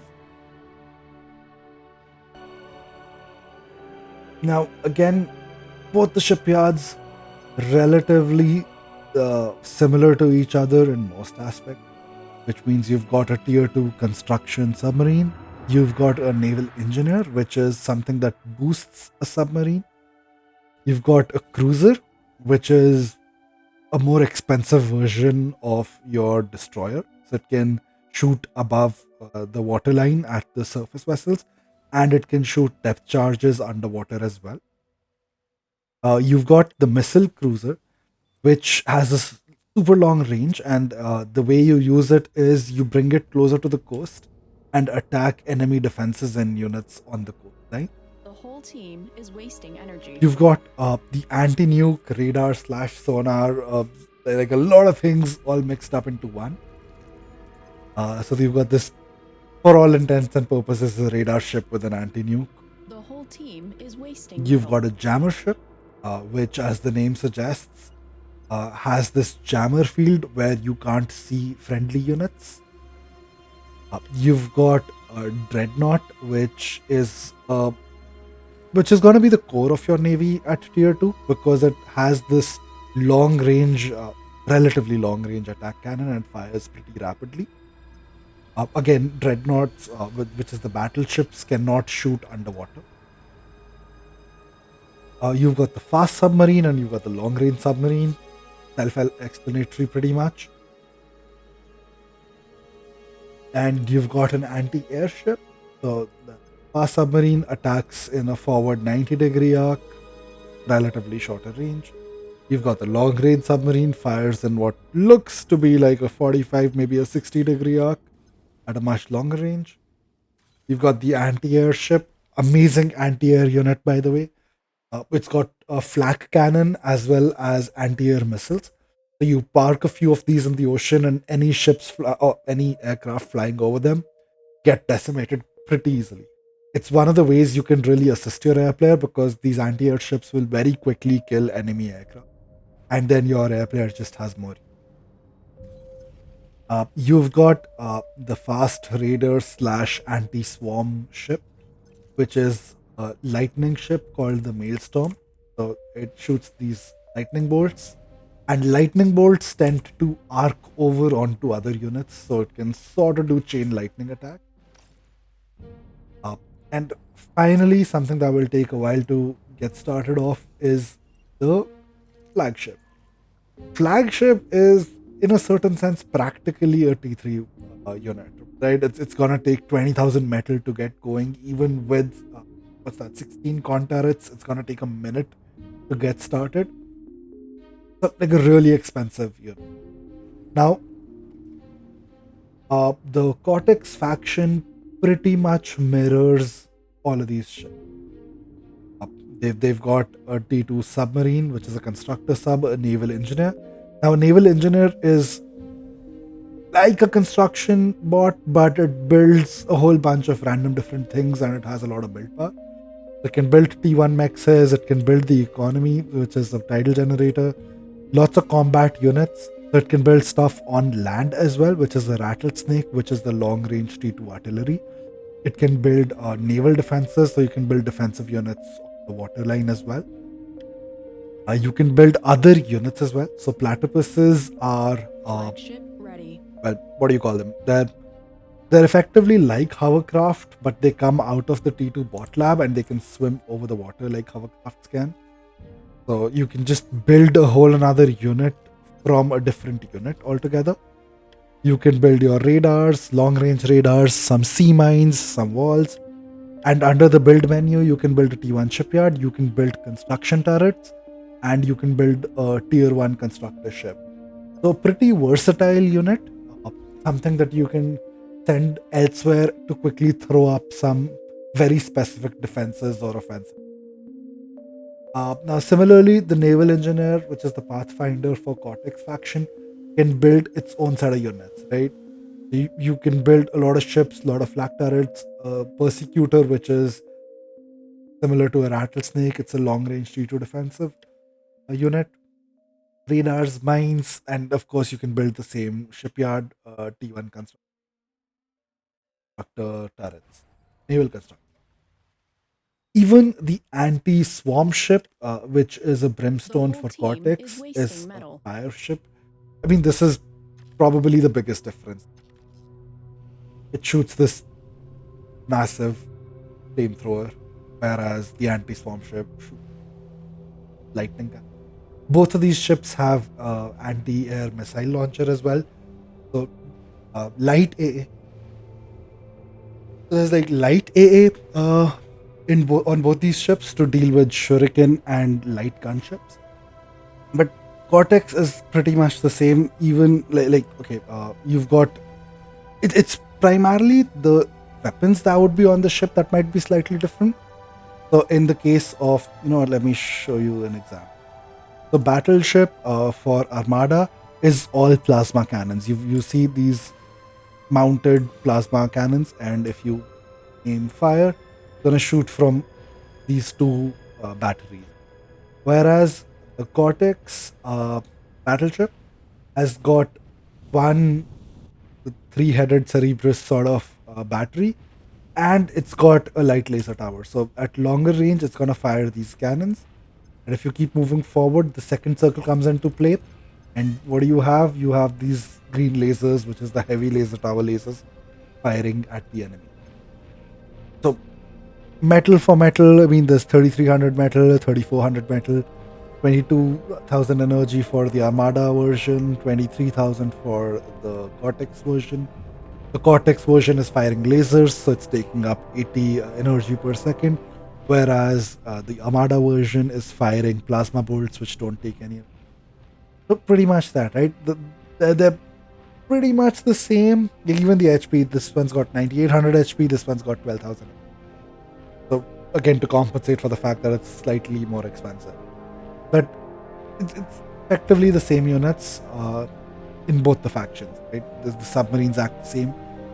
For the flagships, they've got a little bit of anti-air in that circle, and they've got this absolutely massive range in which they're gonna fire their primary cannon.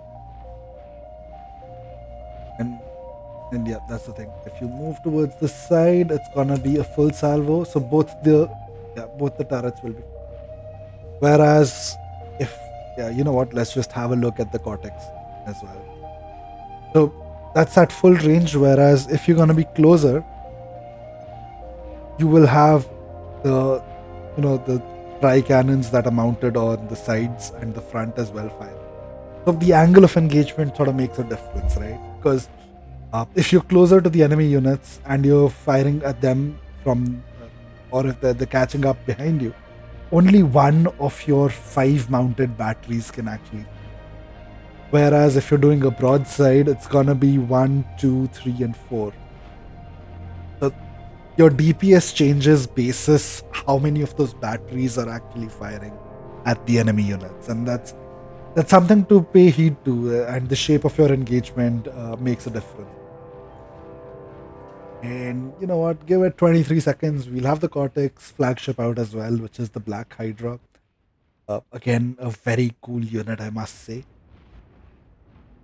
I believe it has a longer range as well. Let's see. Cortex Black Hydra battleship cannon has 2550, whereas the Armada one has 2450. There you go. See, you have a 100 range advantage with the Cortex. But with the Cortex one, so the number one, it's got this quad cannon, a single battery which fires 4 salvos, and it's got these 3 mounted heavy laser turrets. So if we aim somewhere over here, just like a battleship, it's got these 3 rotating heavy laser towers that will fire at enemy units. So yeah, that's the very minor difference. I mean, it's a super overpowered unit at your front lines dealing damage to you. Doesn't matter which one it is. But the way to use these units, if I was to talk about it, get T2 mexes. And this is the first I'm talking about what a T2 mex is. So tier 2 constructor units can build a tier 2 mex at the mex spots. And tier 2 mexes give you 4x the amount of metal. So it's not 2x the amount of metal, it's 4x, which is why you should always get tier 2 mexes up and running ASAP. Tier 2 mexes also need more energy to power them. They have more HP. again, as is the case with tier 2 units, they need more metal, they need more energy to be functional, but of course they're better significantly. I've spoken at length about the naval engineers. It's something that can run around and quickly get things up and running for you. The cruisers are your basic anti-submarine and just a core of over-the-surface warfare. The missile cruisers are something you will use as long-range damage. So they've got this massive range and they fire this salvo of cluster missiles. It goes up max range and then it splits into this multiple shells. And yeah, you're going to use that to break enemy static defenses, probably somewhere on these.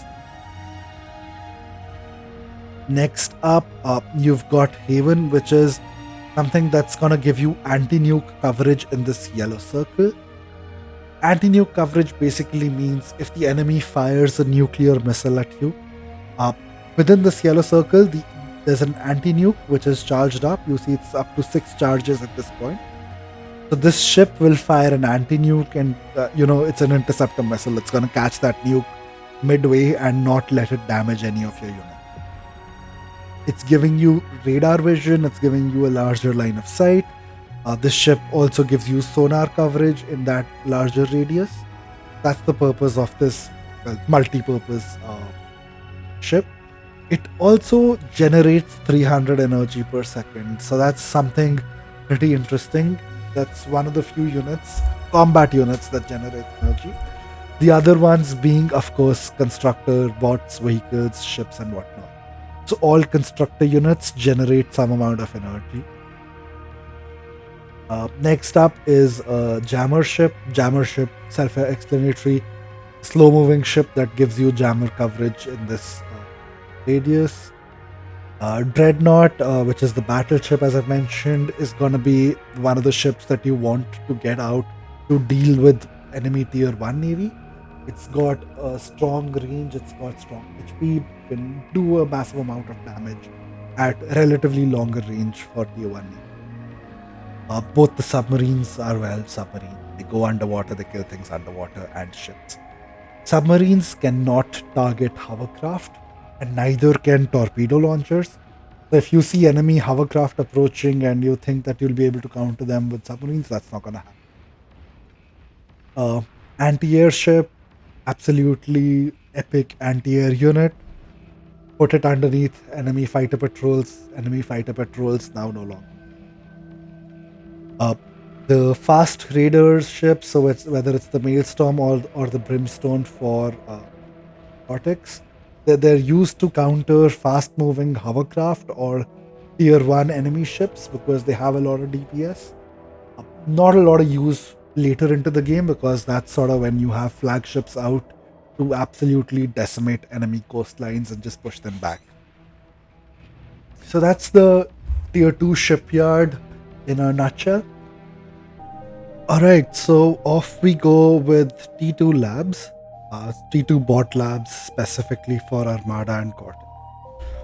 Now, as mentioned before, you need the constructor bots for the relevant faction to build the relevant T2 lab. Their T2 labs are quite expensive. I mean, that's 2.6k metal needed to get them up and running. They do need a fair amount of build power, not as much as I've showcased here. And this is where, each faction's flavor sort of comes into play. So going over all the units, and they're in order as they do come out of the lab. You've got the T2 constructor bots, which, do exactly what a constructor bot is supposed to do. Build a tier 2 economy, build tier 2 defenses, have some tier 2 utility, and of course they can build either the tier 1, tier 2 or tier 3 lab for that faction. Right now, since this is the first time we'll be talking about a tier 2 economy, let's quickly go through it. Tier 2 mexes is placed on exactly the same mech spot where your tier 1 mex is at, except they give 4x the amount of metal income. They're relatively expensive to get started, but always get them up and running as quickly as you can. Next up, you have a fusion reactor. It's a steady source of energy income. So 3350 metal gives you 750 energy for Armada. Whereas if we were to go Cortex, it's 3600 energy and it gives you 850. 3600 metal to give you 850 energy per. We've got the advanced fusion reactors. These give you 3000 energy per second. But if they do blow up, they've got about 8000 and 9000 HP respectively. They practically crater an entire base. So if you hover over it, it says produces 3000 energy and hazardous. So that's what hazardous is. If the unit explodes, it's gonna go up big boom. You've got a prude, which is a safe geothermal. Geothermals are ones that you can only create on specific spots. There's the advanced energy converter. So the regular energy converter converts 70 energy into 1 metal per second. The advanced energy converter converts 600 energy into 10.3 metal per second. So a little bit more efficient than T1 converters. However, they do need 380 upfront metal to get them going. There is the AGO, which is the hazardous version of a safe geothermal. So the AGO gives you 1250 energy, but again, it does go into a big boom if its HP goes down to 0. There's a cloakable fusion reactor. To be very honest, very rare a case where a cloakable fusion reactor makes sense.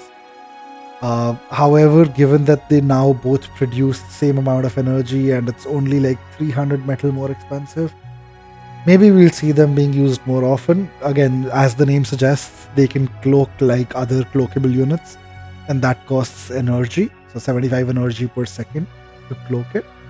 And if you have like a random fusion reactor in the middle of nowhere, maybe you want to put up a cloakable one. There are the energy and the metal storages, which are significantly more expensive, but they also provide a lot more storage. So 10,000 metal storage from a T2 metal storage and 40k energy storage from the T2 energy storage. Also, let's have a quick look at the T2 defenses that a constructor can put up. These are again slightly different, but pretty much do the same thing. So Pitbull is a pop-up Gauss cannon, so it shoots that plasma shot. The Cortex version shoots a rocket launcher. There's Pulsar, which is this massive radius laser defensive tower. Does a ton of damage, really good at killing T3 units when you have 2 or 3 of them up and running. Whereas Cortex has a Bulwark, which has significantly lesser radius, but there's multiple weapons on it. So it's got like 3 separate ranges at which it can attack with 3 different weapons. So relatively better at dealing with heavier spammy units. So if you've got a bunch of T2 units attacking you, one Bulwark would be much better at dealing with it than a Pulsar. You've got the Rattlesnake, which is the long range artillery unit. It's the advanced version of an agitator or a gauntlet, and I definitely recommend building a couple of these if you're in a static battle, because they fire much more rapidly, they do have a better AoE damage, and in general they're really good at keeping units away. Rattlesnake is cloakable, whereas Persecutor, the Cortex version, has slightly more range. Up to the 2 units people tend to forget the most. You've got the Paralyzer, which is an EMP static defense. So the way that works is you put this down, it charges like a Juno or an anti-nuke would, or even nuke would. It charges pretty quickly, and then you can fire this super long range EMP rocket, which will stun all the units in its area of effect. The Cortex version is not an EMP rocket, it has significantly lower range, but it's a tactical nuke. So it's a medium range, super damaging missile launcher, and yeah, you can shoot it at this long range. Really good at destroying other static defenses because it pretty much outranges everything but the LRPC. Right, so on the combat front, you've got Birdshot and the Arbalest. Both are anti-flak static defenses. Anti-air flak static defenses, pardon me. And again, this is amazing stuff. If you're ever in a situation where you've got like 500 planes, enemy planes coming in for a bombing run, you drop a few of these and they will really thin out all of that air. You've got the long range anti-air tower. Now, while these have a massive range, they do relatively quickly charge up their missiles and fire these at enemy units that would be flying overhead. I personally find that they're not really exceptional in any sense. They're really good at dealing with super heavy aircraft like the nuclear bomber or a flying fortress. But if you have lots of enemy fighters coming at you, these guys aren't worth their cost. Next up, you have the anti-nuke system, the Citadel.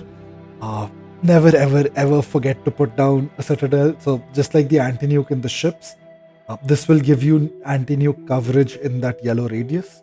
What that means is if they try to nuke you anywhere within that radius, this will shoot an anti-nuke interceptor missile. A point to be noted is nuke bomber, nuclear launchers. They have an AOE effect. So if someone shoots at the very edge of that radius, units within the circle will still get damaged. So that's something to be aware of. Alright, next up we've got LRPCs. So this is a single shot LRPC, super long range. So LRPC stands for long range plasma. It'll fire like one shot every couple of seconds. Doesn't really do much on its own, but again, what you want to do is probably set up 4 or 5 of these and then fire them all at once. And they can very quickly take down an APHIS or even a fusion and just damage enemy economy and enemy defense. Not really used in most games. This is something when the game's been going on for a bit too long, you want to start chipping away at enemy. Now, naturally, there is the big daddy version of it, which is either a Ragnarok or a Calamity. And these are super rapid fire. They need like about 6 to 7 aphises to keep firing. Every shot needs 15,000 energy. And they fire like 4 of them every second or something. So, yeah, but you put this up and this will like destroy things wherever you aim it at. Not the best at destroying T2 units, not the best at destroying T3 units, and it is like super expensive. But hey, it's more of a flex rather than a useful, efficient unit by a long shot. Finally, you have the nuclear launcher. The differences being the Armada nuclear launcher charges up pretty quickly. The Cortex nuclear launcher does more damage and in a larger AoE. Just quickly looking through. Alright, so Cortex has Calamity, which is slightly longer range, slightly more damage. And Cortex has Cerebrus. So instead of a safe geothermal like the Prude, Cortex has a geothermal plasma battery. So there's this 3-headed Cerebrus cannon. And it's got a good range. It shoots plasma shots, good at just keeping units away from your base. And I mean, the fact that you can put it up on a geothermal is pretty. So that's on the economy and the combat front. On utility, there's the standard radar and radar jammer, which are the same as T1 variants with longer range. There is the T2 wall, which is a taller wall, and it stops T2 units from walking through it as well. Only the heaviest of T3 units can walk through the T2 walls. That being said, the 3 new units. One is the pinpointer. So the idea is you put 3 pinpointers down as a team. It's a cumulative thing. And once you have 3 pinpointers, there is no radar sway. Any enemy units, even under radar coverage, are exactly where the radar assumes they will be at. So if you have 3 pinpointers, all your artillery shots and everything get to be hyper accurate. There's no longer the element of, oh, I'm not sure if this unit's there or not. If I assume the unit is here and I've got 3 pinpointers, the unit is there. Even snipers will absolutely shoot spot on. You've got the Nemesis counter intrusion. Now this picks up all the invisible units within this radius. The purple radius gives you, if you put it down, any invisible units walking through this radius will start giving you lots of pings exactly where those units are at. However, if you have this up and the enemy units stop moving, you will no longer get any pings. So that's there's an interesting mechanic about it at higher levels. Once you're more experienced, you might learn to play around with it. Finally, you've got the plasma shield. The overseer is basically a super expensive defensive unit, and what this does is it will build a shield within the radius that you see, and the shield will defend against all sorts of plasma attacks. Now, what are plasma attacks? Anything like pawn firing, those are plasma shots, or maybe something like this. That's a plasma shot. What is not a plasma shot is any lasers, any missiles, any rocket launchers. So the shields won't deflect any of those. Also, the shields have an energy component. So they will have some energy, and when that energy sort of runs out, the shield is no longer there and you will get hit by those plasma shots. Now, Armada, as is the way, also has a decoy fusion reactor. So 270 metal, you can drop down a bunch of these and let them be there, and the enemy would really want to target you for this. I've never really used them, I'll be very honest. There's other ways to confuse the enemy. Wasting metal is probably not my way of doing things. That's the utility section. And finally, you have the build menu where you can do a T1 bot lab, a T2 bot lab, or a T3 experimental gantry. So all T2 units can, all T2 constructors can build the T3 gantry, and there's only one T3 gantry. So it's something like this. You start off as your commander. You can go bot, you can go vehicle, you can go air, you can go ships, and then they can upgrade themselves to their relevant styles. So T2 bots, T2 vehicles, T2 aircraft, T2 ships, and then they all sort of merge back and they can all build one T3 endgame gantry. So that's sort of the flowchart of how the build around units goes. So that's about the T2 constructors and everything that they can build. Moving on to the assist/repair bots, they come in their own flavors. You've got the butler, which is economy focused. So these guys run around fairly quickly. They can build mexes, solars, wind turbines. They can build a radar, a jammer. Pardon me. They can build a radar bot or a jammer bot or a camera. That's pretty much it. There's nothing else that they build. And this is where the Cortex variant is kind of OP, because the Twitcher is the combat engineer. It can build mechs and it can build a solar collector, sure, but under the combat bit, it can build tier 1 defenses, it can build tier 2 defenses, it can build tier 2 fast assault bots, and can build a whole bunch of ducks. You've got destroyers, you can build flags, you can build anti-air SAM turrets. So a whole lot of units that and defensive structures that it can build. And even under utility, you can build a static radar, you can build the static jammer, and these have much larger range because they're all tier 2. And again, under build, so you can build con turrets, you can build a tier 1 bot lab, you can build a construction bot, you can build a construction ship. So again, lots of users out of a Twitcher. Really good to have early on in a pinch. Next up, you've got the Sprinter and the Fiend. The Sprinter is effectively just a faster T2 pawn. It's got this rapid fire minigun pistol of sorts. And then you've got a Fiend, which is a flamethrower bot. So it shoots that flamethrower, looks really cool. Now the interesting thing with the Fiend is it's got a low self-destruct timer.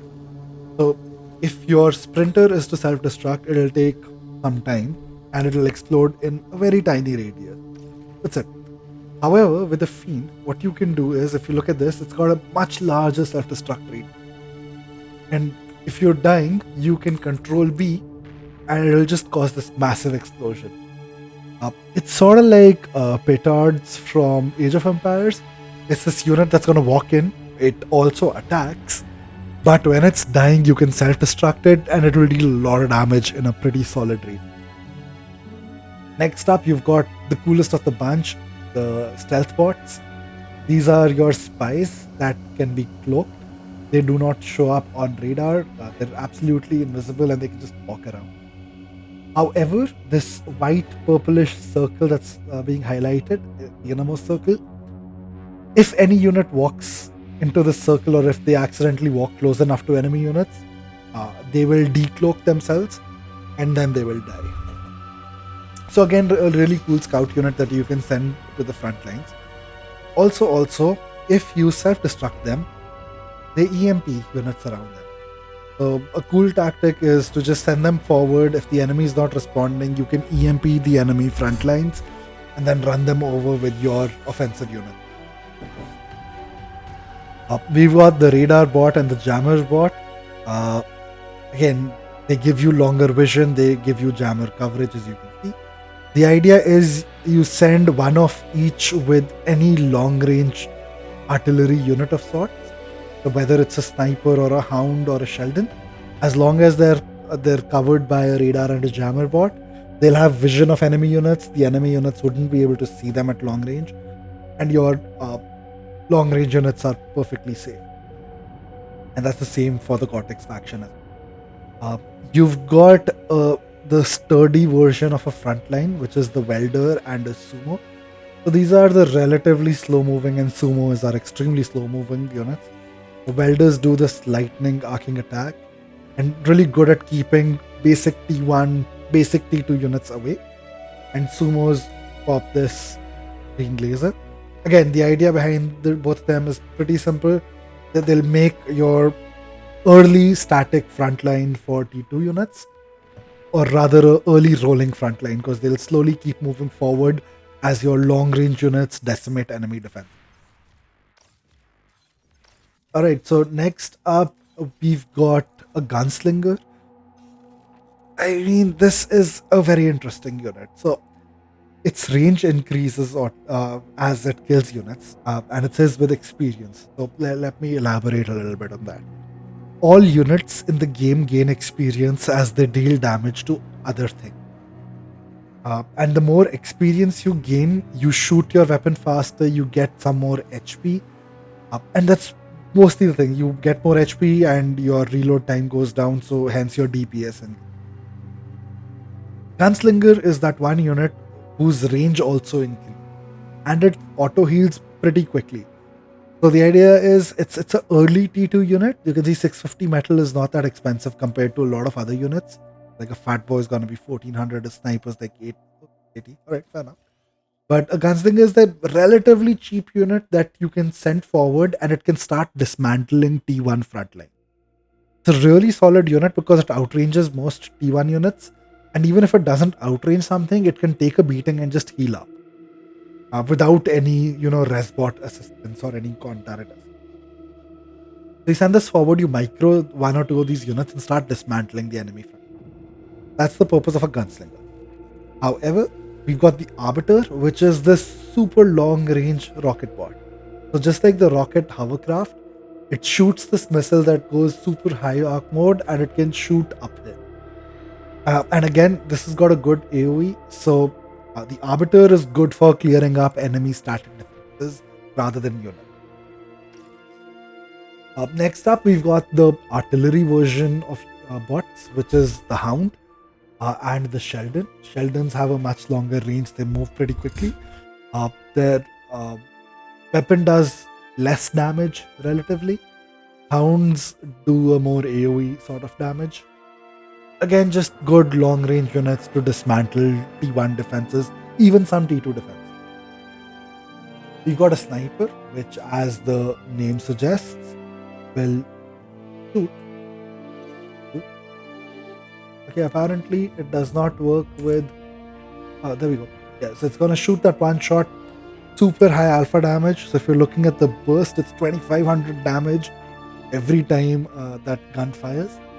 However, it's got a long reload time, so you can see it reloading, and when it reaches the complete bar, then it's going to fire another shot. Also, something to be noted, these guys can cloak themselves, and you can see the purple highlight where this cloak will decloak itself automatically. Also, these guys require 500 energy per shot. So one of those units that require a ton of energy, especially if you've got like a bunch of them all lined up to dismantle enemy front. The Cortex instead has a bed bug. Now, the bed bug is something that's very similar to Tumbleweed, so let me just talk about both of them together. These are amphibious units, they're crawling bombs, and the idea behind them is they walk forward and they explode in this large radius if you self destruct them. They're amphibious, right? So they can go water, they can go overground, and they self destruct within a second or so.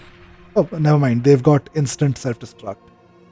Say you send one of these forward, if the enemy is not paying attention, you can sneak them into the base and self destruct.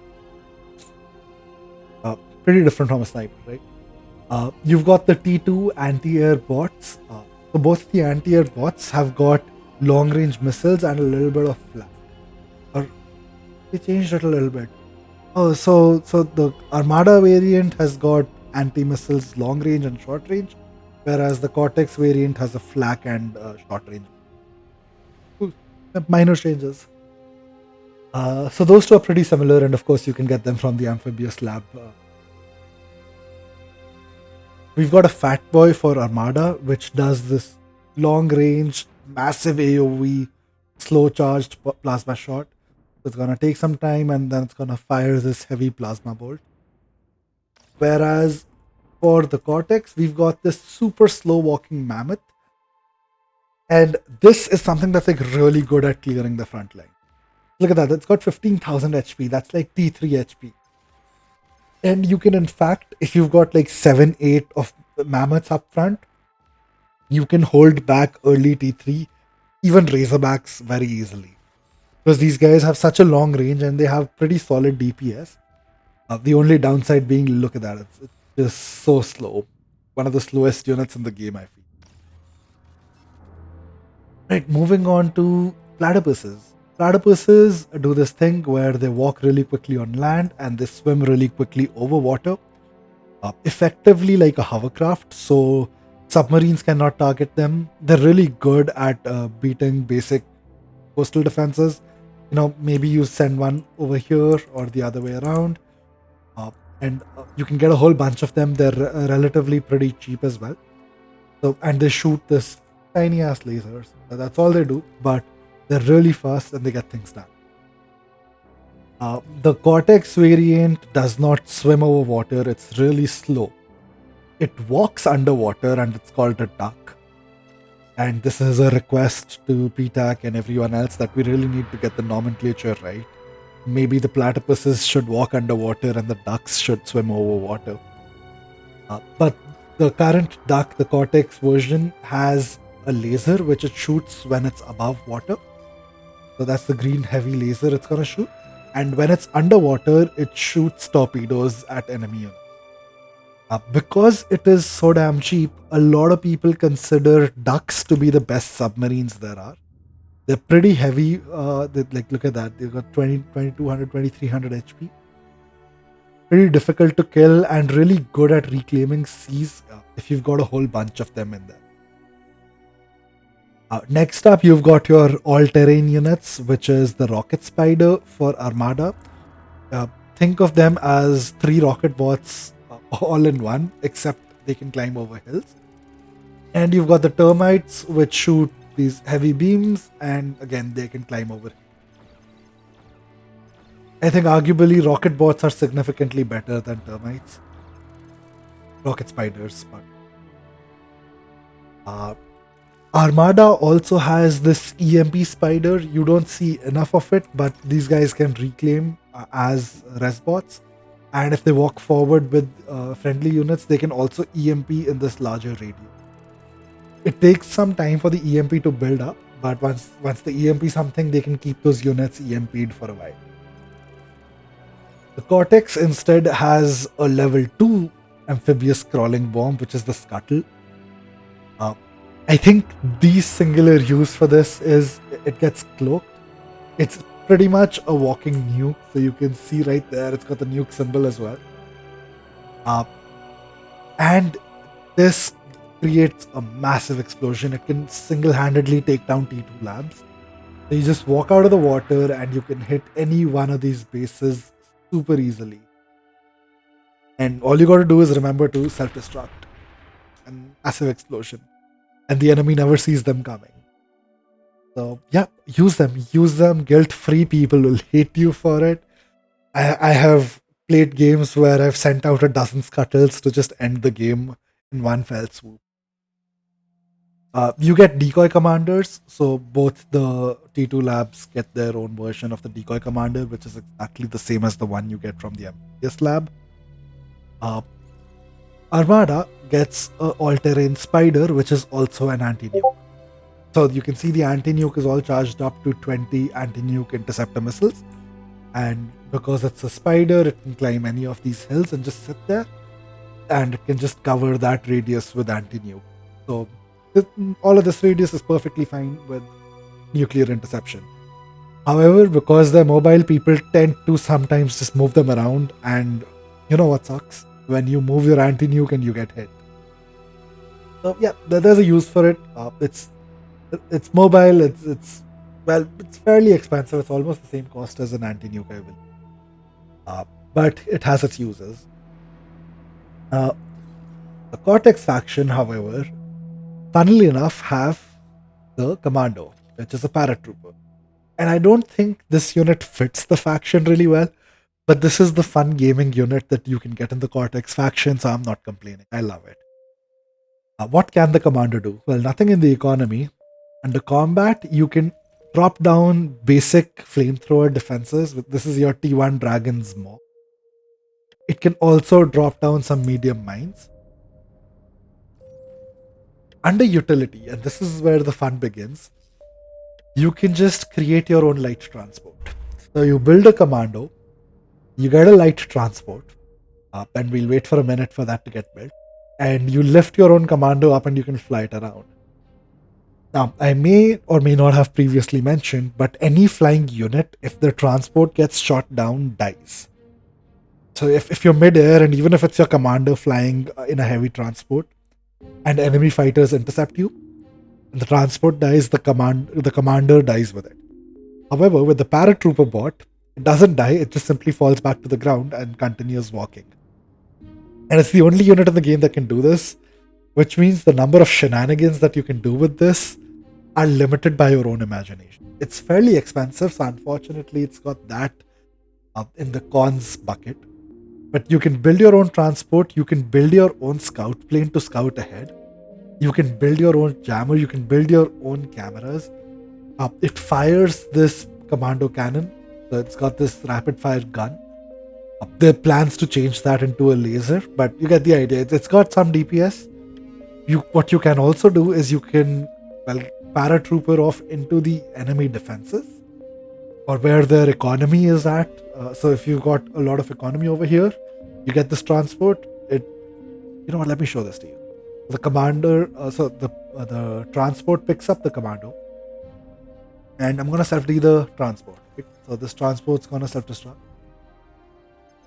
as it's flying, and commando just falls back to the ground. It's got its jammer coverage. It's got this solid radius where it can attack. It can go underwater as well. So even if the transport dies over a sea, you're fine. You can just walk back to wherever you want to go down to. You can build your own planes again and just get in there and cause havoc. One recommendation that I do have, and it took me a while to learn this, is if you do come across enemy economy, let's say there's an Isthmus and you really want to kill it, what works is you put down a mine with a repeat on, and the moment the mine gets armed, it's gonna self-destruct because it's a mine and there's an enemy unit, and the commander will put down another mine. So that's the cool, fun trick with commando. Go out there and absolutely decimate your competition. Alright, so off we go into the tier 2 vehicle labs. And again, the T2 constructor vehicles are pretty much the same. They build exactly the same stuff. However, I did forget to mention for Cortex, there is an advanced exploiter, and the tier 1 version has something called an exploiter. Now, this is a self-defensive metal extractor. So the Armada variant at tier 1 is an EMP max, whereas the Cortex variant basically has two LLTs on top of it. And for the tier 2, Armada doesn't really have a specific mechs version, but the tier 2 Cortex mechs is the advanced exploiter. So there's the basic AMEX, or there's the advanced exploiter, which basically shoots heavy lasers, rockets, and the like. It's just a metal extractor, which is super expensive, but it has tier 2 defense. The vehicle lab for Armada gets a combat engineer. So just like the Twitcher, it can build a lot of things, as is evidenced over here. Pretty much the same gambit of units that a Twitcher can, but for Armada from the vehicle. Cortex instead gets a Banisher, and Banishers are these long range missile trucks, and they fire these homing missiles onto units with a relatively short-ish reload time. And these are like Janus missiles, but over a much longer. So that's the unit variation for Armada and Cortex vehicles. Armada gets a heavy tank, which is the Bull. So it's got a lot of HP. It has a decent move speed. Has got this twin heavy cannon on its head. Uh, Cortex gets this relatively decent assault tank. Till now I realize the Bulls have lesser HP than Tigers. Interesting. But yeah, Tigers don't have a lot of HP. Pardon me, the Tigers don't have a lot of damage. They've got this medium turret twin cannon, and you can see purely from the impulse the difference. I believe lesser range as well. But they're really good when masked up. So a Bull is 950 metal, whereas a Tiger is 660. It's relatively cheap, and now I know something that has a lot of HP as well, apparently. But you get a whole bunch of these, and it's very difficult to kill them off. Even though they don't do a lot of damage, it's not like basic T1, and even early T2 defenses can do a lot. Next up, you've got the long range artillery for both the factions, which is the Mauser as well as the Clipper. So both of them can only fire when they're facing forward. You can see this with the 90-degree arc. So you don't want to push these artillery units too far forward, because if they go too far forward and if you try retreating, they can't fire backward. So that's true for both the factions. So ideal units to be fight commanded forward and just watch them dismantle T1, T2. You've got the radar and the jammer vehicles, so they're pretty much the same for both factions. Armada gets a Starlight, which, like the artillery units, can only fire forward. But the interesting thing is that it fires this mini pulsar laser. So it's going to charge up every few seconds. It's going to take 1000 energy per shot. And just like a sniper, it does 2500 burst damage with every laser shot that's fired. It's got a solid range as well. The downside of the Starlight is when it does explode, it causes a massive damage in this pretty solid radius. Gotta be careful of that. Cortex gets a super heavy tank, and that's the ZA. And look at the AoE damage. So for 1650 metal, you can get something that pretty much decimates like a third of the Isthmus. It's a slow unit, a heavy unit. It is, and it's one of those units that's super slow at turning as well. Kind of very difficult to aim at fast-moving units like the Tick. But really good once it does hit the front line to start dismantling enemy. Oh, we've got Gremlin or Armada next. Gremlins are these super annoying stealth. For the longest time, no one really used them, but you get like 5-6 of them in the enemy backlines. No one notices it because it's stealthy, which means it never gets picked up on radar. It's cloaked, which means once it's cloaked, even in line of sight, it's not visible. And it got a pretty abysmal attacking animation, right? It's got this slow reloading, basic plasma shot, does 262 damage every time. Not a lot, but they're invisible, so they can very easily get in the back lines and just kill your AGO or even your AFIS before you realize it, and you don't have time to react to them. Cortex instead gets the Tremor, which is a saturation fire artillery. And the way that works is it's got this mini calamity on its head, and it's just gonna pelt the enemy front line with this area bombardment. It's not accurate by any measure, but you don't want to be standing anywhere where a tremor's. That's the Tremor. We've got the stealthy rocket vehicles. So both these units do not get detected on radar. We've got the Ambassador for Armada, Negotiator for Cortex. And as is, they've got a long range and they fire this slow loading missile. Again, goes into a high arc firing mode. So it can shoot over hills and whatnots. Pretty solid range as well. Again, really good at taking down enemies statically. Next up, we've got the flak truck. So we've got the Shredder as well as the Fury.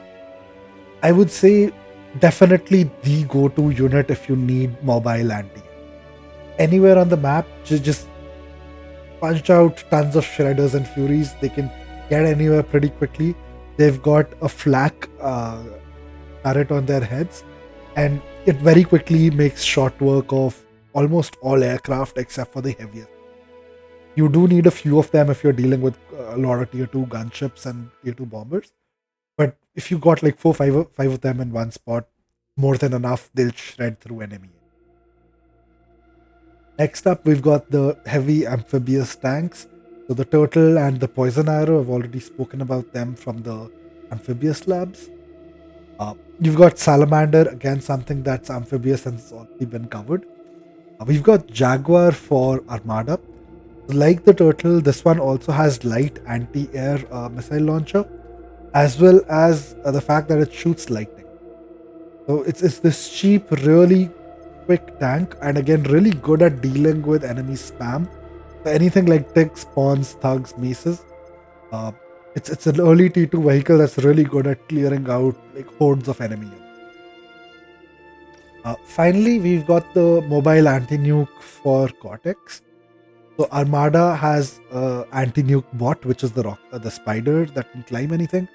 Cortex instead just gets this vehicle which has a larger range and can move around. And of course, like all anti-nukes, it charges up. So that's it for the T2 vehicle lab. Alright, so onwards to the last tier 2 lab, which is the T2 air lab. Both Armada and Cortex, they've got interesting differences, but let's go over the similarities first. You've got the T2 construction aircraft, you got the stealth fighter. So both labs have stealth fighters, which means your fighter aircraft are not detected on radar. You only get to see fighter aircraft if you have within the line of sight. You've got gunships. Armada has 2 gunships, which is the rapid assault gunship and a gunship which shoots like a pawn, so the plasma gunship. The Cortex instead has the Wasp, which is a rocket gunship. Both labs have a bomber. Both the bombers pretty much do the same thing.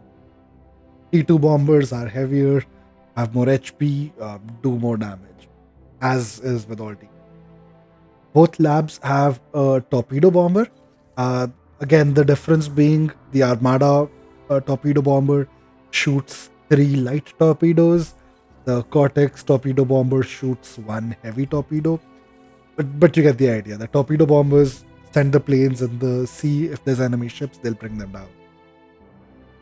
Both the labs have a radar/sonar plane. And both these planes have a massive line of sight and massive radar vision, as well as sonar. So pretty much the same once again. So you can see these planes in action and they can really cover a lot of ground on the map. And even the sonar radius is pretty massive. So you do get to see exactly where the enemy units might be at.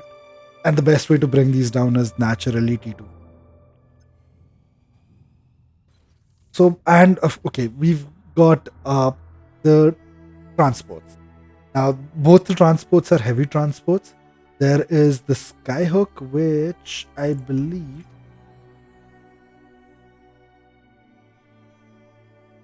I seem to have misplaced. Skyhook. Oh, there it is. Okay. So, Skyhook is something which has got a decent amount of HP. It moves pretty quickly, but it has zero assault capability. The Armada version, which is the Abductor, is, well, got significantly lesser HP. Again, it moves pretty quickly, but it also has a super EMP laser. And yeah, there we go. So the EMP laser charges up if I set the fly, and once it does end up charging up, it should fire. Nope. There you go. So that's the EMP paralyzing laser that it fires. Uh, Again, this paralyzing laser is something that's really good at paralyzing even T3 units because of the amount of EMP damage it does. Again, naturally because of the aircraft. So Cortex gets a T1 Shuriken, however, Armada gets a T2 Abductor, which shoots slower but EMPs for a lot longer. What Armada also has, and there is no variation of this for Cortex, is the Stiletto. And Stiletto is the EMP bomb. So instead of doing a damaging bombing run, the Stiletto instead drops these EMP bombs. And all these EMP bombs will just EMP units in that radius. Again, this is something that's really good at keeping all levels of units EMP'd, whether it's T1, T2, or T3. The Stilettos, especially if there's a couple of them, can keep all these units back. Unfortunately, Cortex does not have a variation. Finally, you've got the two heavy units. You've got the Lich, which is the atomic bomber for Armada. And if you've got two Liches and they simultaneously attack an enemy commander, they can bring it down. So two of those nukes insta-kill an enemy commander. And this is a relatively fast aircraft. Early on, what you will see is enemy or friendly aircraft going T2 and using the Lich to kill the enemy ships in this. Because the nuke is sort of targeting to a certain degree, so it locks on and fires on a particular spot. And the Lich is a pretty fast aircraft as well, so it's really difficult to keep up with it. So even if now the enemy starts to respond to it, your fighters can cover and defend the Lich. A pretty expensive, the most expensive aircraft for Armada. It's going to take 2,200 metal to build this aircraft. Naturally, all aircraft are super expensive in energy. They're metal cheap, but they need tons of energy and a significant amount of build power as well. The Cortex, however, gets an even heavier unit, which is called the Dragon. Aptly named so because it fires this dragon smoke, as well as it's got a couple of light lasers around it. And now it's a flying fortress, so it's gonna fly around pretty slowly. It's gonna deal a lot of damage. The easiest way to bring this down again is fighter aircraft. Flak and the likes don't do enough damage to it. I mean, if you're looking over here, it's got 16.7k HP. So there's a couple of scenarios, especially if you've gotten to super late game and you know for a fact you will have air dominance. Flying fortresses are so good at roasting enemy T3 units, absolutely decimating bases because of how much HP they have. They can fly past flak without taking too much damage. So if there's maybe 2 or 3 flak turrets, the dragons don't care. They can fly past them and they'll be fine. Maybe taking a casualty or two, but yeah, they're really good at tanking a lot of. Again, only build these as absolute end game content. Do not try to go early on into dragons because they can be brought down very, very quickly with fighter aircraft, and the fact that they cost 5,000 metals, so you might as well have a fusion and a half. That's all on the T2 labs. Let's go into T3. Alright, so we're finally here. The reason this game probably got you really interested, if you're anything like me, You saw clips of these units and you're like, holy hell, I really gotta play this game. And ladies and gentlemen, of course, I'm talking about T3 units. Alright, so let's get to it. Let's take Armada faction first because it's got relatively the lighter set of T3 units, which means they're relatively low on the metal and the build power cost, which is also why you will see a lot more of them. Starting with Ready. probably the most used T3 unit, which is the Marauder. The Marauders are these annoying, really fast T3 units. Think of them as pawns but T3 and the fact that they can go underwater.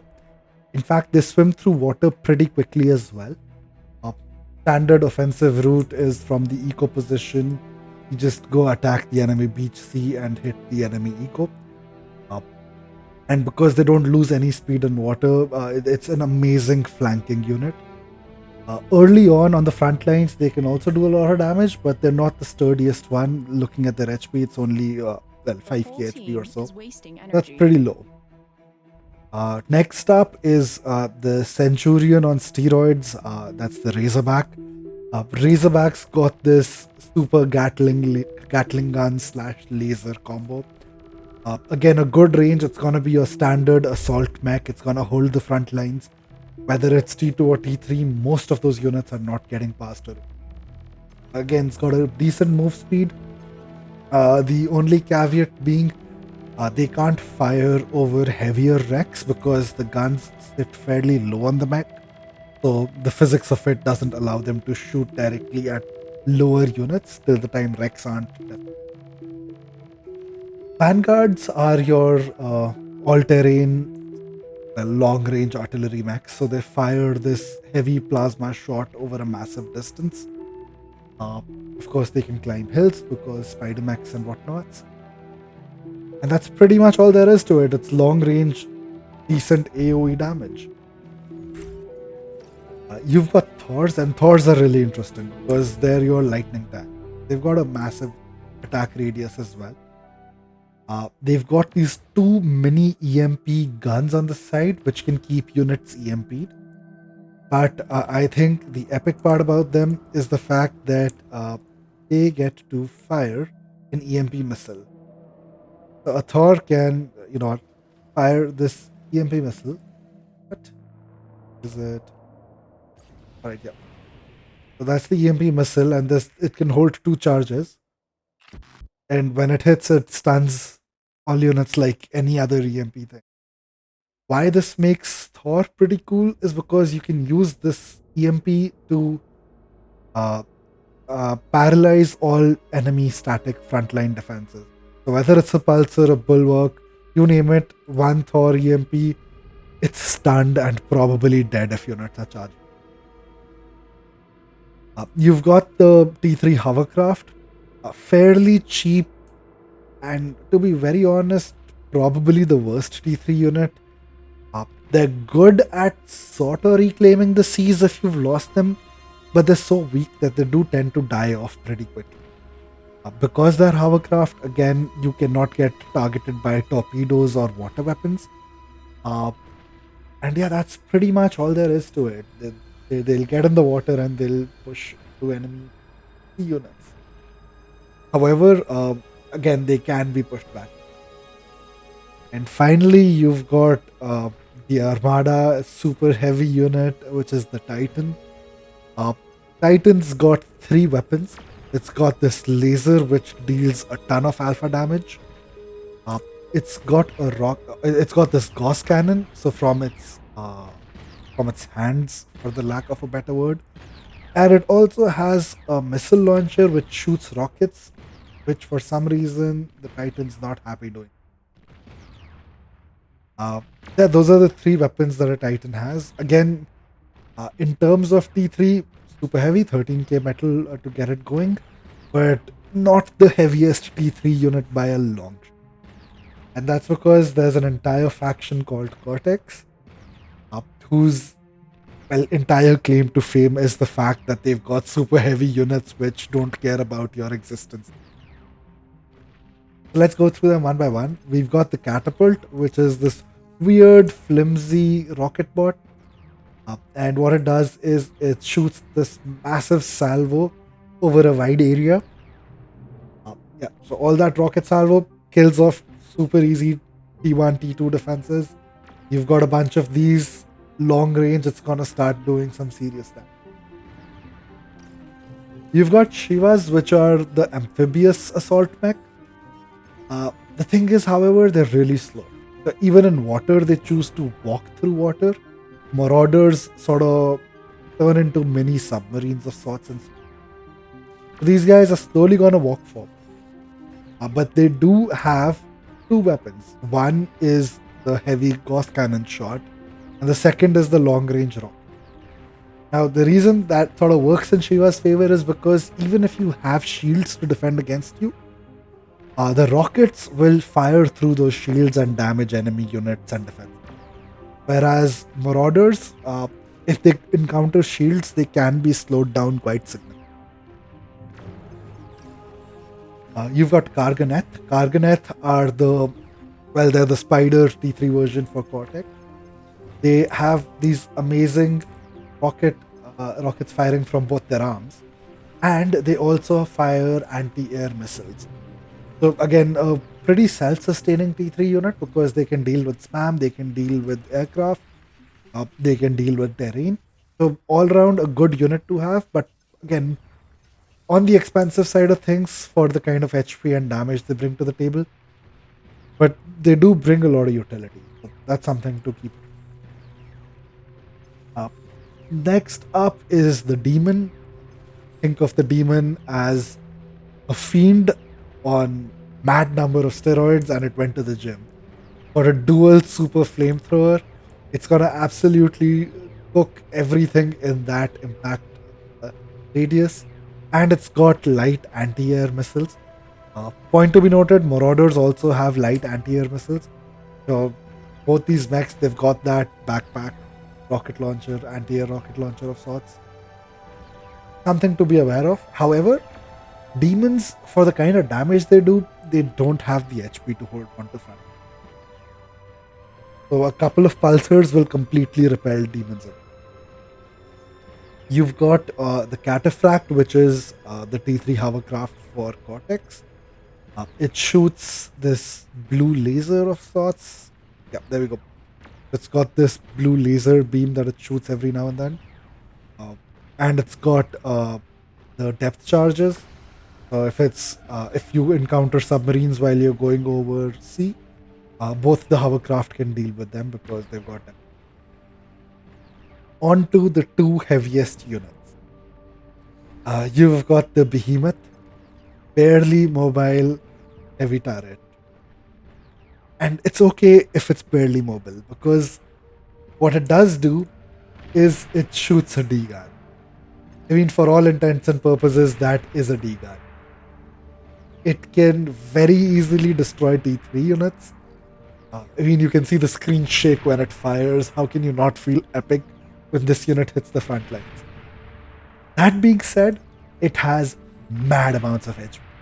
If you're looking at the bottom right corner, it's got 300k plus of HP. The enemy will have to throw pretty much everything they've got at the Behemoth to stop it in its tracks. It is EMP immune, so even EMP is not going to hold. And finally, the poster child of Cortex T3 is the Juggernaut.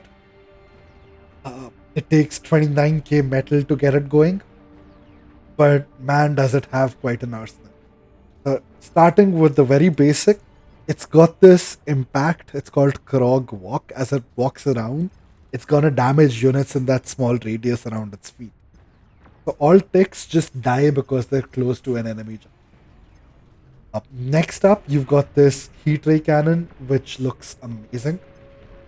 It shoots that heat ray cannon from its head, I guess. You've got the rocket launcher, which it fires periodically. And then from both the arms, it's going to be firing this cluster plasma cannon. Honestly, if you've got the Juggernaut and Behemoth on your front lines, the game is ending unless you can degun them. That's the only realistic way to stop them. Juggernauts, when they do die, they explode in a massive radius as well. They do tend to do a lot of damage even when they've been killed off. That's something to be noted. And that completes the units section of, well, this guide. Alright, so at this point, we understand what the game of bar is all about. So why not deep dive into a map we'll be playing quite often, which is Supreme Isthmus. Supreme Isthmus has 8 starting points, which is a standard 8v8 map configuration. And before we really jump into a map, we should sort of understand how to play the map. Usually, your starting spots would have 3 mexes, and most Isthmus games come with their defined spots. What you will see is there are these 8 spots where commanders can drop in within the green box. And that's where most people would be expected to start. That being said, if you zoom into particular points of the map, you'll realize there are more resources than elsewhere. So on Isthmus, a very critical resource, if you press F7, you will see there are rocks right here in the middle section. Which means the front 2 players, which is the suicide front and the second front, they're expected to move up, each along their line of mexes, and reclaim all of these rocks for metal early on in the game, because whichever team contests them gets an advantage. And there's about 1.5k in metal in terms of these rocks. Second thing, if you would notice, is when you zoom in, you see that each of these mech spots is a 2.3 metal per second spot. And that's all the mexes which are on the map, except for all the mexes in the middle of the map. If you zoom in, you will see there's a 4.3 mex over here. The 4.3 over here, there's a 4. So this is a 2.3, and then the moment you move on to the Isthmus, there's a 4.3, another 4.3, another one. There are these in total 6 mexes which are 4.3 mexes, which means if you are able to hold on to a larger number of these 6 mexes, you have a distinct advantage over the enemy. Now, most maps are structured in a way where they incentivize you to push forward and at least get to the middle section of the map. For any map that you're playing, I would recommend whichever point you're starting off with. If it's an open map as well, try to push forward and try to grab at least till the 50% of the map resource, right? And the reason for that is if you do not advance forward, all these 4.3 mexes, the enemy can walk up and claim them, and then they have a very drastic economic advantage. So the game balance really promotes you to push forward and expand territories rather than holding up in one place and just echoing up. Talking more about the spots, so on the front 2 spots, we're very clear that we need to push forward and claim these. Well, what about the pond? So this is the pond spot, it's got 4 mexes. Also because it's the pond spot, you have access to the pond, and you've got a pretty good tidal constant speed. Which means what this spot has evolved into over the last year and a half that I've been playing this game is that you actually spawn here rather than spawning in the middle of your mexes. And you build a few tidals over here, and then you share them to both the front players. So we can share units by clicking the double arrow key, which is on the bottom right panel, to the relevant friendly player. And we share about 4 tidals each to the 2 front players so that they can focus on grabbing the early mexes, getting a boosted start, and pump out units to push the front as far forward as possible and hold on to it. Because as I mentioned, the further up you're able to hold, the more mexes you get to claim.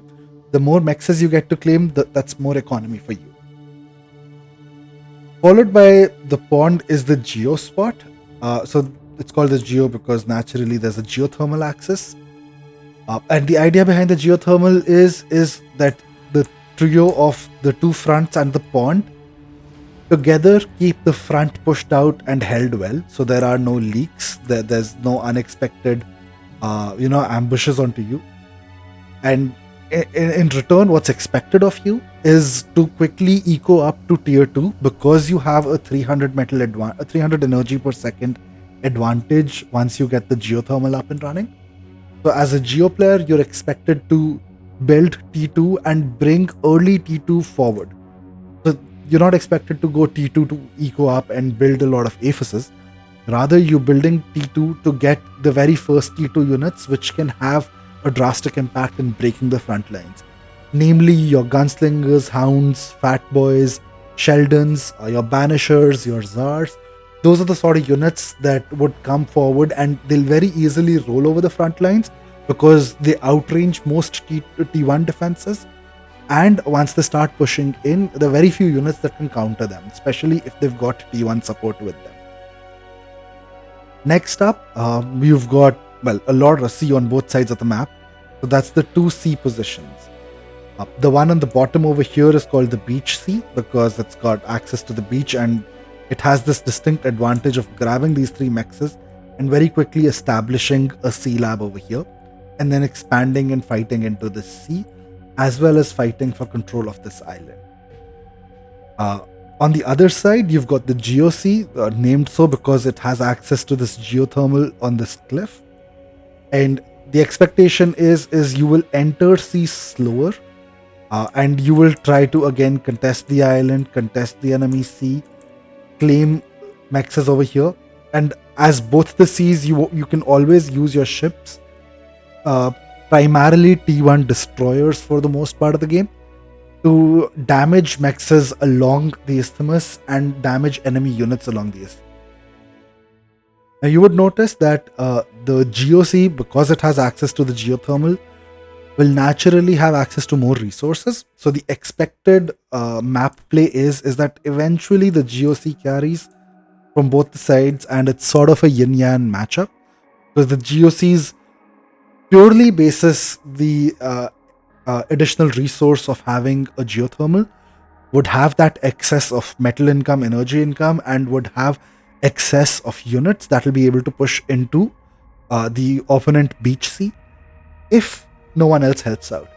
So if your geo is not helping, if your pond's not helping, you can say with high probability that the GeoSea would push in. Now, naturally, at higher levels and even at medium competence, players have figured out different ways to sort of win even as the beach sea, and it's quite a piece of art watching these players in action from the beach sea destroying the GeoSea position.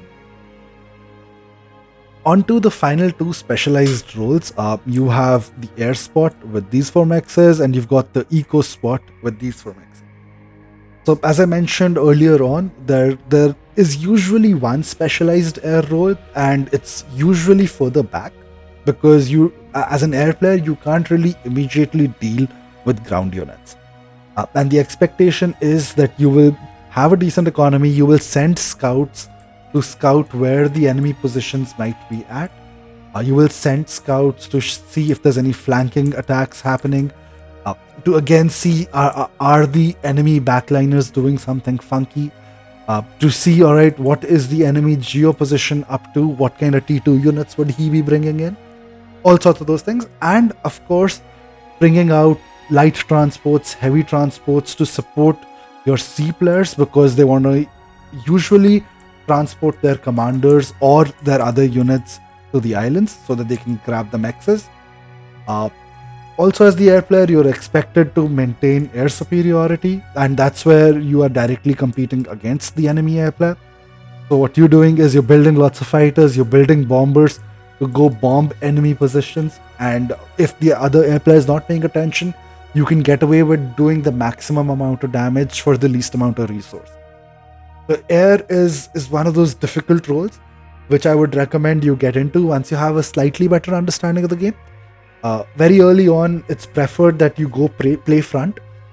You will potentially die very early on in games. You will potentially get rolled over, but that's the fastest way to learn this game. That is by losing and by getting rolled over, because you'll very quickly understand what mistakes you're making, which are pretty much fundamental to all the other roles that you might be playing. Finally, and I would say probably a relatively high skill floor role, which is the eco role.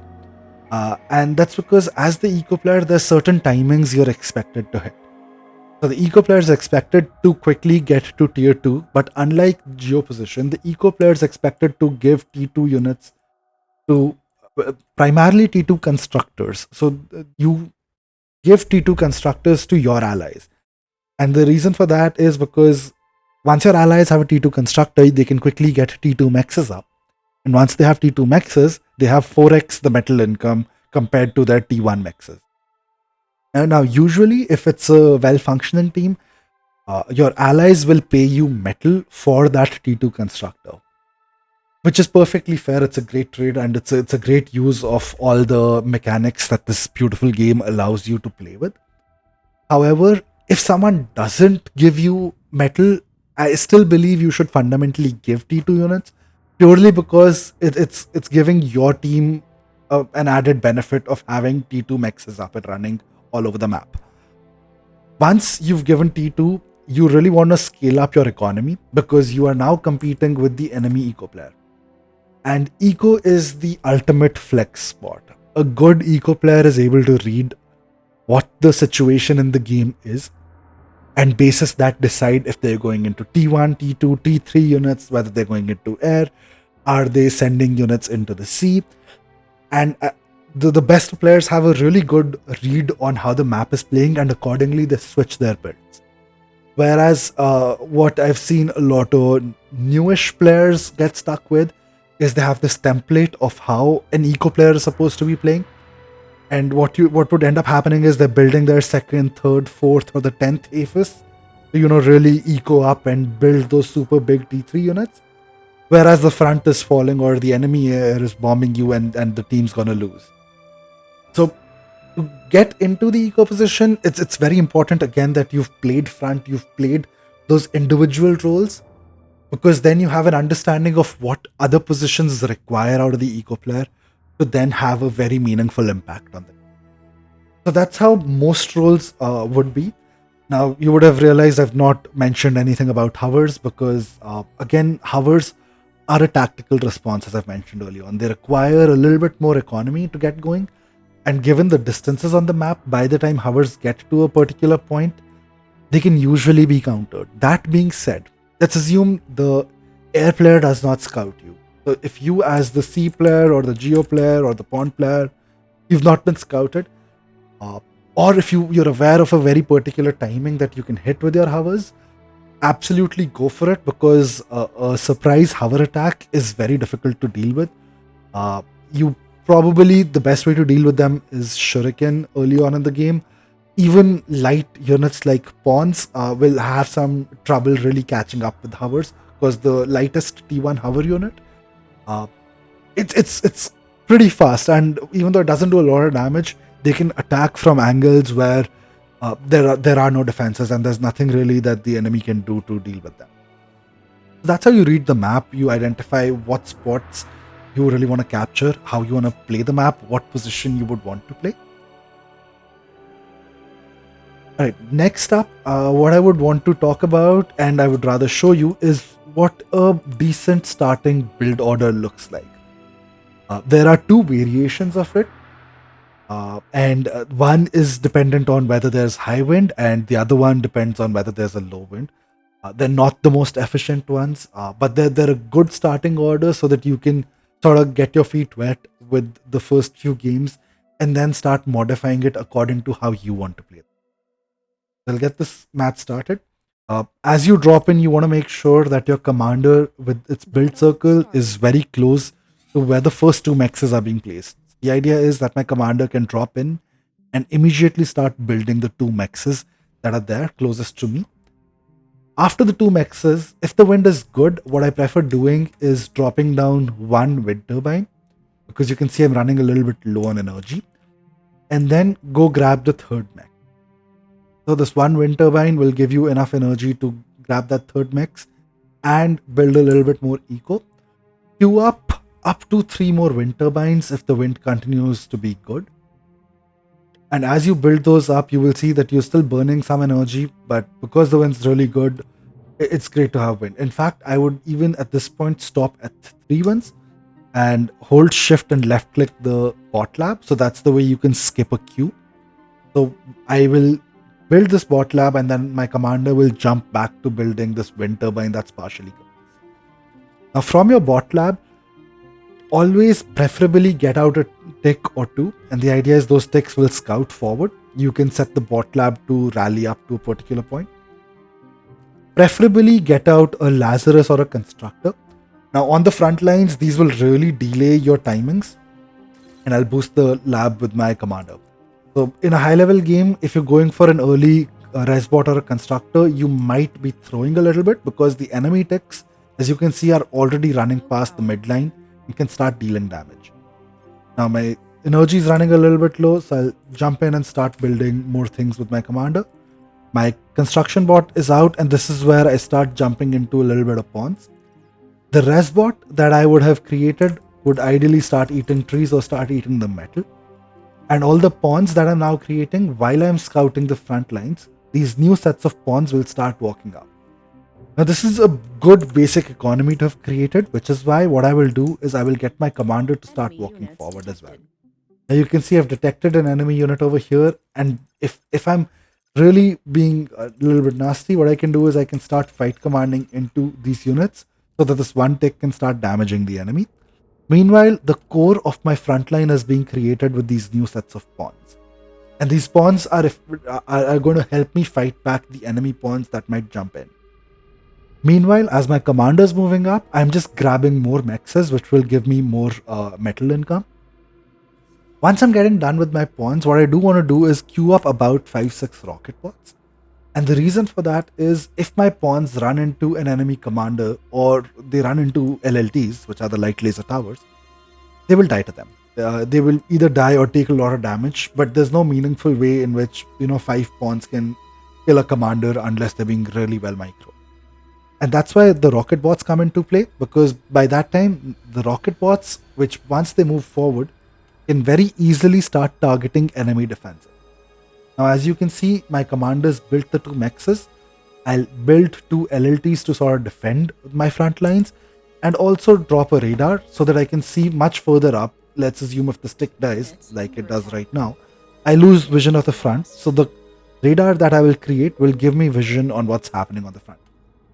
Naturally, it is a passive AI, so it's not doing much. But at this point, 3.5 minutes into the game, you're expected to be full flung into a skirmish with the opponent commanders.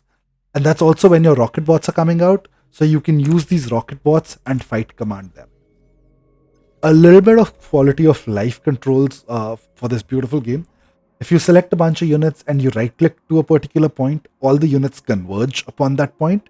This sort of clump up together into this big cluster, which makes it easier to target them with big AoE attacks. If you right click and drag, you will see these green dots. So all these units will move to the closest dot that they can reach.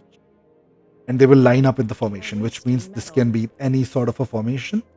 And your units will stand in that formation as you drag and drop.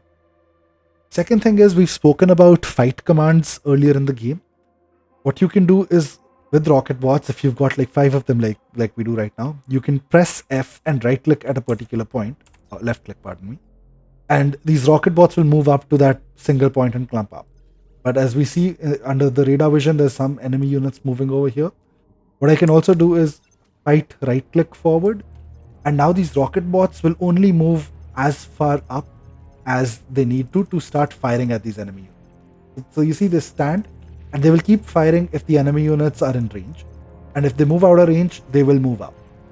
So the idea is these rocket bots do not die to enemy defenses by coming into their range. Because they're long range units, they can very easily just be fight commanded and they'll kill stuff. So these are some interesting quality of life changes, or rather upgrades that I found in this game. Another thing is, if you have a bunch of units and if you've got a different army composition, you know what, let's give it a couple of ticks as well, since ticks are the fastest unit. So rocket bots, pawns, and ticks, they all have varying movement speed, right? You can make an army formation, and let's make a simple one. So rocket bots in line 1, let's say you've got pawns on the front to cover them, and then let's say you really want the ticks as, oh lord, okay, they're already walking up. But let's say there's ticks as my scout units because they give me this additional range. Let's say you really like this formation. and you want this formation to move as one. So you select all of them and you hold control, and as you right click, the formation will hold and they will move as per the speed of the slowest unit. The rocket bots being the slowest unit, all the entire formation is, well, keeping itself together and moving at the same speed. So you can use this to sort of keep all units in formation, move them together. Really useful with artillery as well, so that you have front lines to protect them, and the back lines use their long range to defeat all enemy defense. So that's another cool thing that you can do. Another thing you can do is use Alt and right click, and Alt right click a formation just puts it into this nice grid order. So all your units will just queue up nicely and stand together. So that's the basics of getting a game started. At this point, you see I've been wasting metal, overflowing energy. So you want more construction bots to start ecoing up, maybe start building wind queues at the back. Uh, because you're overflowing energy, you would want energy converters as well. Maybe a con turret or two to start boosting production. That another point on the con turrets. Newer players tend to overinvest in a lot of con turrets. If you're a frontline, 2 or 3 con turrets is more than enough, and don't build them all together. Scale them one by one. So build one. If you still see that you're really banking on a lot of metal and you might be overflowing, build another one. If you still don't have enough unit production, build a third one. That's how I would recommend you scale up on your con turrets, and to get that build power to really push units out quickly. Now on wind turbines, there's an interesting thing, which is wind turbines in rows of 2 will not chain react. However, if let's say I build something like this, which is 3 wide, oopsies. So let's say I build something which is 3 wide, and you do some damage to a couple of wind turbines in this corner, and they start exploding. They will all chain react and just blow up the entire column. So never really go for wind turbines which are 3 or more columns wide. You can always space them out. So if you've got this as a build queue, which you can do by holding Shift and Alt, you can press Z or Z to spread these out automatically, and X sort of brings the formation closer together. And if they're spaced out even by 1, they don't really chain react. It's important to know what units at what density would chain react, because if you start chain reacting wind turbines or con turrets, you very quickly lose a lot of your economy and a lot of your impact on the game. That's on the basics of a frontline economy. Finally, something that most players will struggle with for a while before they get started, which is, when should I go T2? Enemy units detected. You will realize most people tend to make a lot of mistakes going T2. Either they're going T2 too early, most of the times, or otherwise they have a lot of economy, but they don't realize that they have to transition to T2. The way I see it, if you're frontlines, you're expecting the backlines to provide you some T2 constructors so that you can get your mexes up. Getting the mexes up before you build a T2 lab or before you start building fusions is super important, because those mexes give you a massive oomph in your economy and your production. Units under attack. If you're a Geo or the Eco player, what I tend to target is having about 20 metal income and having about 500 energy income, with a little bit metal and energy stored up. So T2 lab costs around 2000 metal, 2500 metal or so. I prefer having at least 2000 metal in the bank, and having at least 500 energy, preferably closer to 700 or 800 energy per second. And I prefer having at least 2 con turrets, if not more, to boost getting that lab up very quickly. So if you're going hard eco, go into a lab once you have about 20 metal per second and you've got about 500 energy in the bank, 500 energy production. But once you do go into T2, know that you would be vulnerable for a few seconds before you get your T2 units up and before you can really start having those sturdier, more impactful, much more damaging units up and running. So that's all there is to getting a decent start to your multiplayer games. I hope you've learned something new. If I've missed out on something, please feel free to share it down below in the comments section. And I'm looking forward to seeing all the new players in the multiplayer lobbies at the earliest. I really hope you get to enjoy this game as much as I do. I do understand there is quite a steep learning curve initially. However, this game is mad fun, and I do hope that you get to appreciate it as much as I do. Till next time, this is Anmol. You can catch me streaming on Twitch and YouTube every now and then as time permits. And I hope to see you around. Cheers, everyone. Have a good one. Bye bye.